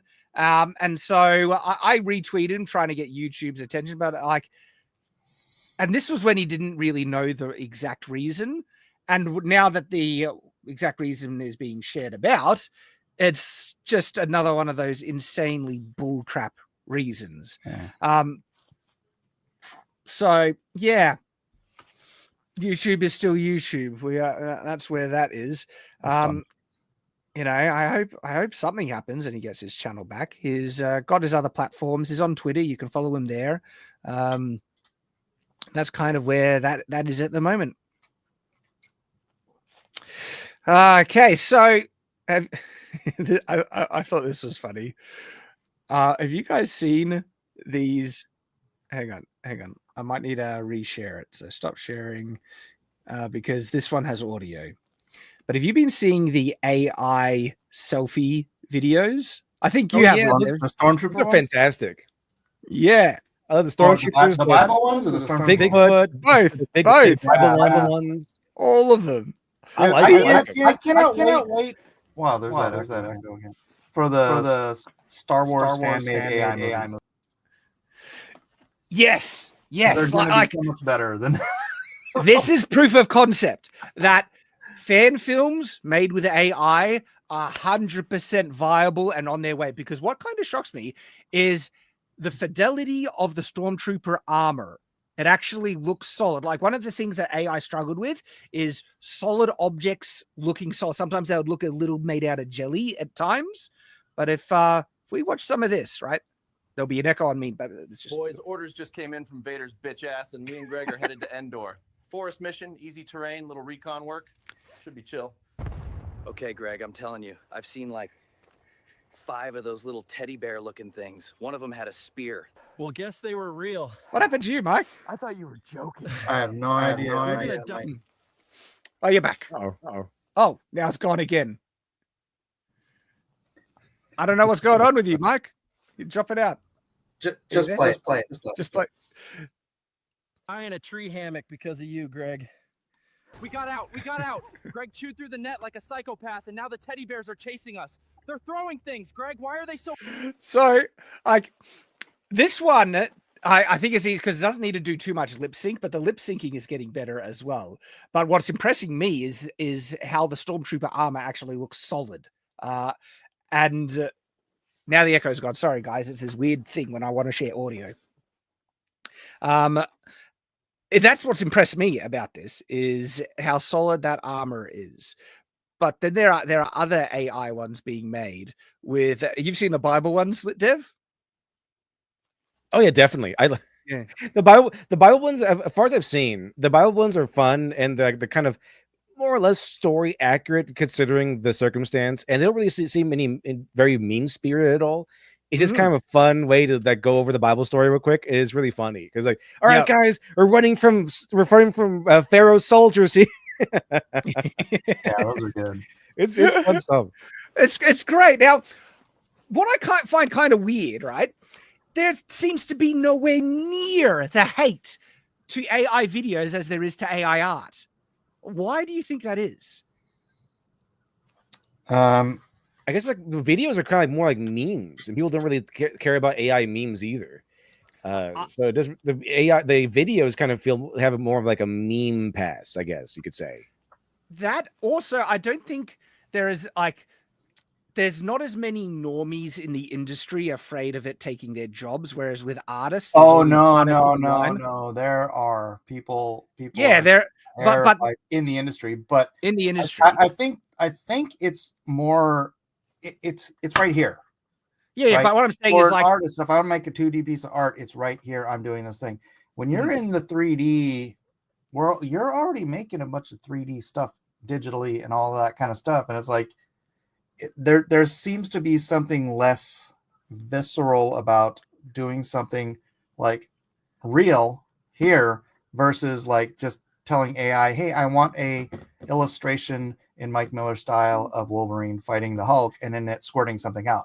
Well, maybe because like with 3D animation, you're using a digital tool to create the visual thing, and that's what right. AI But it's video digital, is. Yeah, end to digital end. Yeah, yeah. That could be part of it. When I was saying that, I think there's more normie artists that get bent out of shape about AI art than there are people in the industry who could kick up a fuss about it, where there seems to be like this insane deluge of hate unending with anything AI art related, but AI video, yeah, it seems to be like there's not as many people. I do think people are worried that, it's coming for their jobs. Oh, yeah, But, yeah. Yeah. I know people in admissions. Look at this one, right? Yo, Yeti, you hiding ass bitch! I'm up here freezing my ass off. So lip synced animals, right?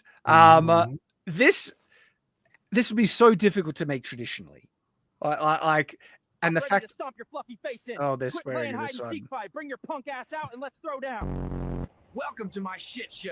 All right, too much swearing in that one, but still, I think it sells the point. Is like lip syncing animals is just AI can spit out now. This is crazy. So much so that it's so easy. People could just make meme content about it.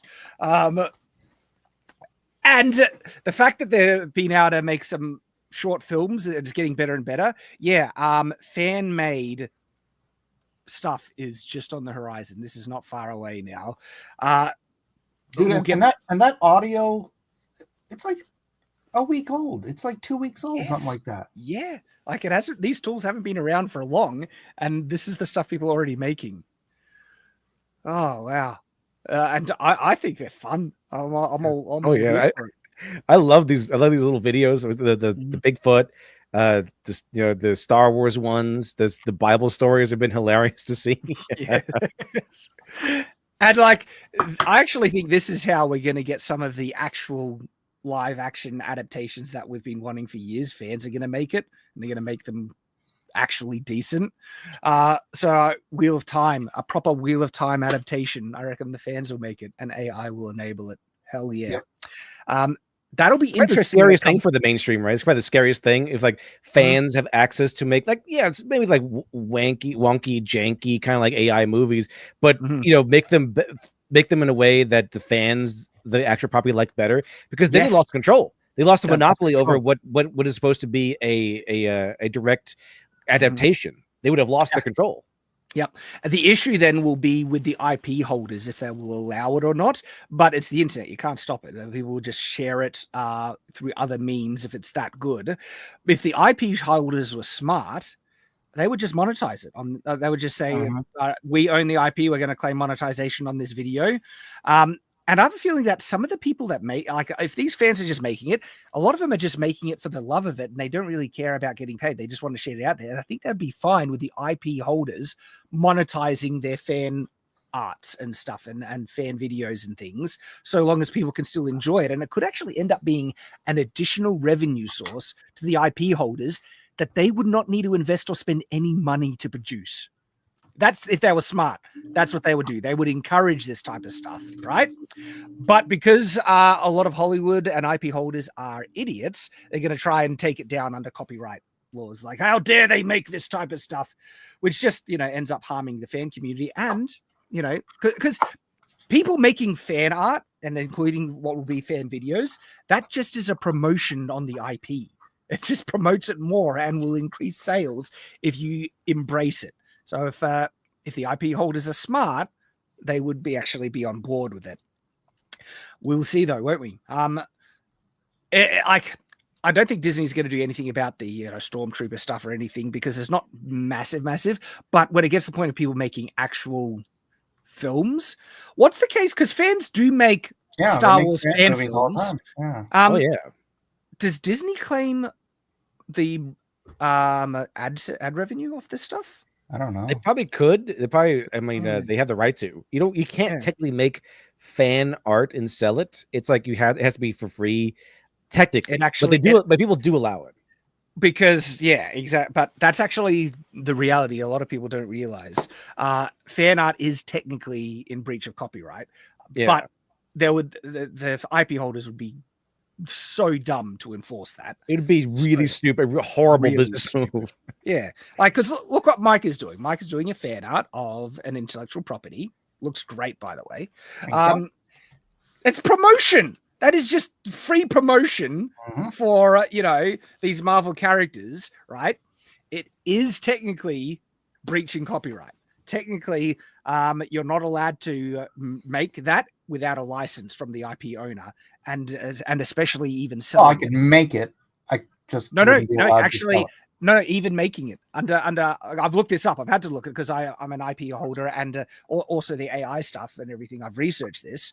So if you own an intellectual property, part of that copyright ownership is that you own the sole discretion to make derivative works of that IP. And so what Mike has made is technically called a derivative work, where it's not a direct plagiarism of a pre-existing artwork, but it's derivative of the exact characters that Marvel owns, which is the Hulk and Wolverine. Do you know why this would not hold up in court?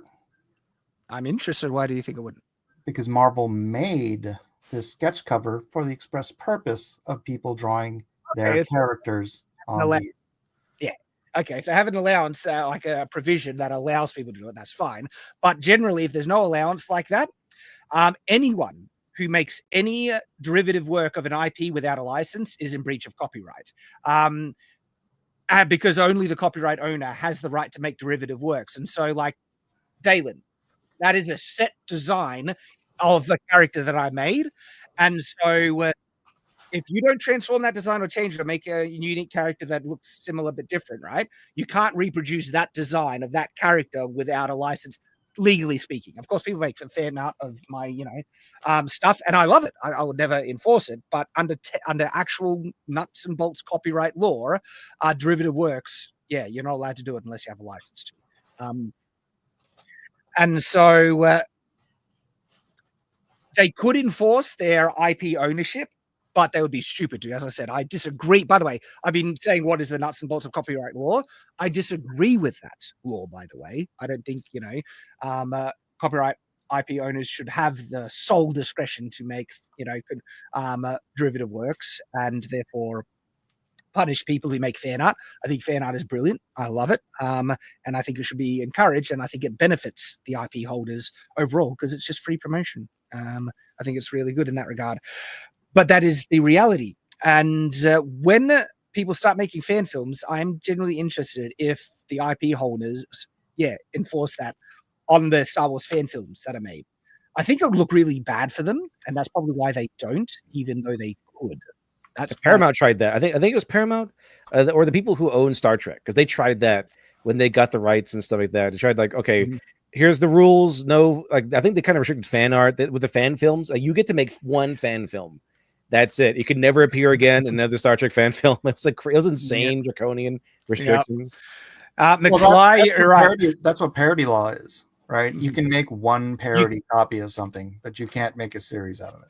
Well, that's when it comes to transformative use. Like in terms of fair use, parody is a strong protection to justify fair use. South Park basically plagiarized an entire song and had one of their characters sing it, and it was Butters in South Park, and he sings the entire song, right?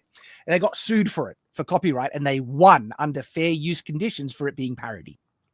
So you can, fair use has some strong protections. And that, by the way, people who say is like, you have to satisfy every condition under fair use. And if it threatens, if it's a competition to market or threatens their ability to make a profit off of their copy IP, that means you cannot, get fair use protection. That's false. No, as long as you satisfy one condition well enough, and the South Park lawsuit proved this, it was just parody. They said it was so clearly parody, even though it plagiarized the entire song in full, they won the court case under fair use. So as long as you satisfy even one of those conditions that justify fair use well enough, it has to be well enough, not just a small amount, which includes transformative use of it, you can win fair use protection if it's ever challenged. And so, unfortunately, people don't understand fair use, especially when it comes to AI art and stuff. I've looked into that quite a lot. So I'm looking forward to all the fan-made AI films in the future. I think it's going to be brilliant. And I was highlighting McFly's comment before, where he kind of mentioned the reality. It's like, hey, see all these people that love my work and support me? I'm going to sue you for promoting my thing with your own fan artworks and promotions. You're showing off some of your fan art there, Mike. Yeah. Well, Looking good. I've been doing a lot of live streaming on Whatnot, so Yep. I'll drop the link later. See, that's fan art is brilliant, and AI is just going to empower that to the extreme. I think the fan made AI work I'm looking forward to most will be a proper Wheel of Time adaptation. That's what I'm looking forward to. Do you guys have any AI fan made stuff that could be in the future that you're looking forward to? I'm looking forward to AI finishing Winds of Winter.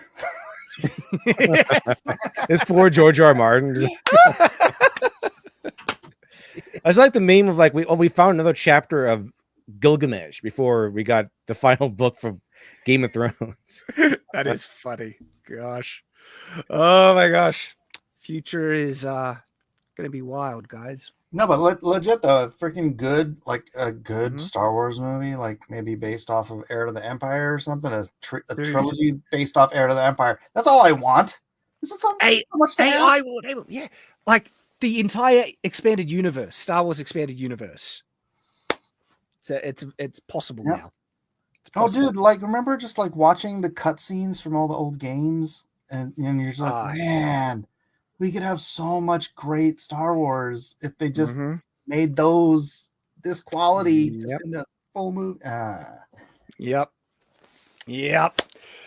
All righty. Well, let's start wrapping it up. And Mike, I think you're in a great spot to start wrapping up because you're showing off some of the things you're doing. Right. Yeah, actually, I could just show the whole stuff. So I've been doing over on Whatnot, which is kind of like a live streaming. I put the link in this chat right now. It's like this live streaming version of like an auction. Well, not auction, like Craigslist or something. I don't know. Someplace where you can buy stuff, but at the same time, people are live streaming what they're selling. So like I just go over there and I live stream drawing and people come by and they watch it and then they either buy stuff or they don't, or they just, chat. It's like doing the YouTube thing, but everybody who's actually there is someone who is interested in actually supporting artists financially rather than just being looky-loos all the time. So yeah, if you want to come over to Whatnot and watch me draw, ask me questions, or even pick up some of this cool art or commission something of your own, dude, I'm there. Those are looking wicked. Those are all freaking like real, done with marker, like these markers. These are all done markers. That's friggin' awesome, man. And obviously traditional inks, because you saw me inking the whole time with this thing. See, guys, this is what we call a brush. And old school artists use these things to make these things. So that's what I did. Well, how do you plug it in? You just plug it right into the back of your iPad and it charges in this little area here. It's like a boomer joke. It's like, oh yeah, back in art, here's a book. It doesn't require any power.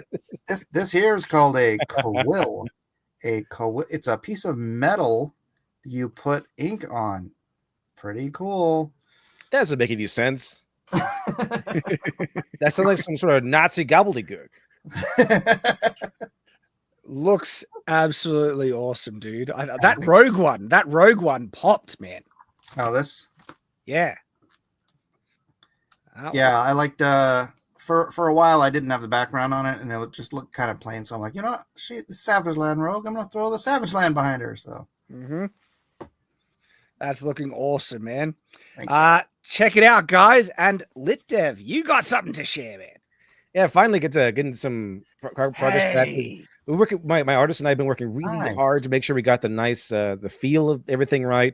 I redid the script again recently. I trimmed it down, added some more context, some more logic. So here we go. Got the first page in because this was like the prototype of like how the rest of the comic was going to be. Begins with a suicide of the most powerful man in Orb City, and then a massacre of an entire family, 3 generations wiped out in a single night, all at the hands of the Red Crier killer. And that's kind of what the mystery is going to be about. Who is this killer, and why are they after this family? So that looks wicked. Yeah, I like it. I thought of this as like that. This is why it took a while for me. It's like, how should I make the intro? I want it to be on page 1. Then I thought of the idea, like, what if it's like a stepping into the scene, literally, and then the reflection of the character kind of hints to you at what you're going to get, and it's stepping into a puddle. I think that's kind of hints well at the title, which is Devils Dwell in Silent Springs. So should be pretty interesting. Should be pretty interesting, I think. That looks great. That's a popping first page right there. Artist approved. Awesome. So when will that be available, you think?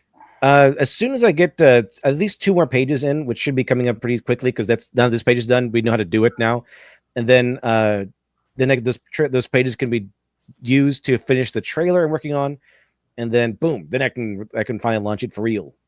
Nice, awesome, man. All righty. Well, as for me, I have some projects on the way. I'm going to be testing this bad boy out, and this should be available for purchase sometime in the future. Soon, I hope. And everyone, you know where I am, what I'm doing. So thank you for joining us on the Culture Crusade. Another week. This one has been a wild week. It's just been crazy. It makes me wonder where things will be at next week. You reckon the riots will still be just as heated as they are now? 5 days from now, we'll find out if they're actually gonna, do the nationwide riot thing. Yeah, suck again. I mean, it'll suck for all the people they'll inconvenience and the damage that they'll do and everything like that. It's just going to do the opposite of what they think, though. It's just going to convince everyone that, oh, your side is insane. Well, their side wants to start an actual civil war. So, be careful what you ask for. I'm pretty sure they lose, because if you want to watch this real quick, hold on, let me bring it up. This is how they fight. This is how they would fight in a civil war. This is how they would fight in a civil war. Oh, I saw this.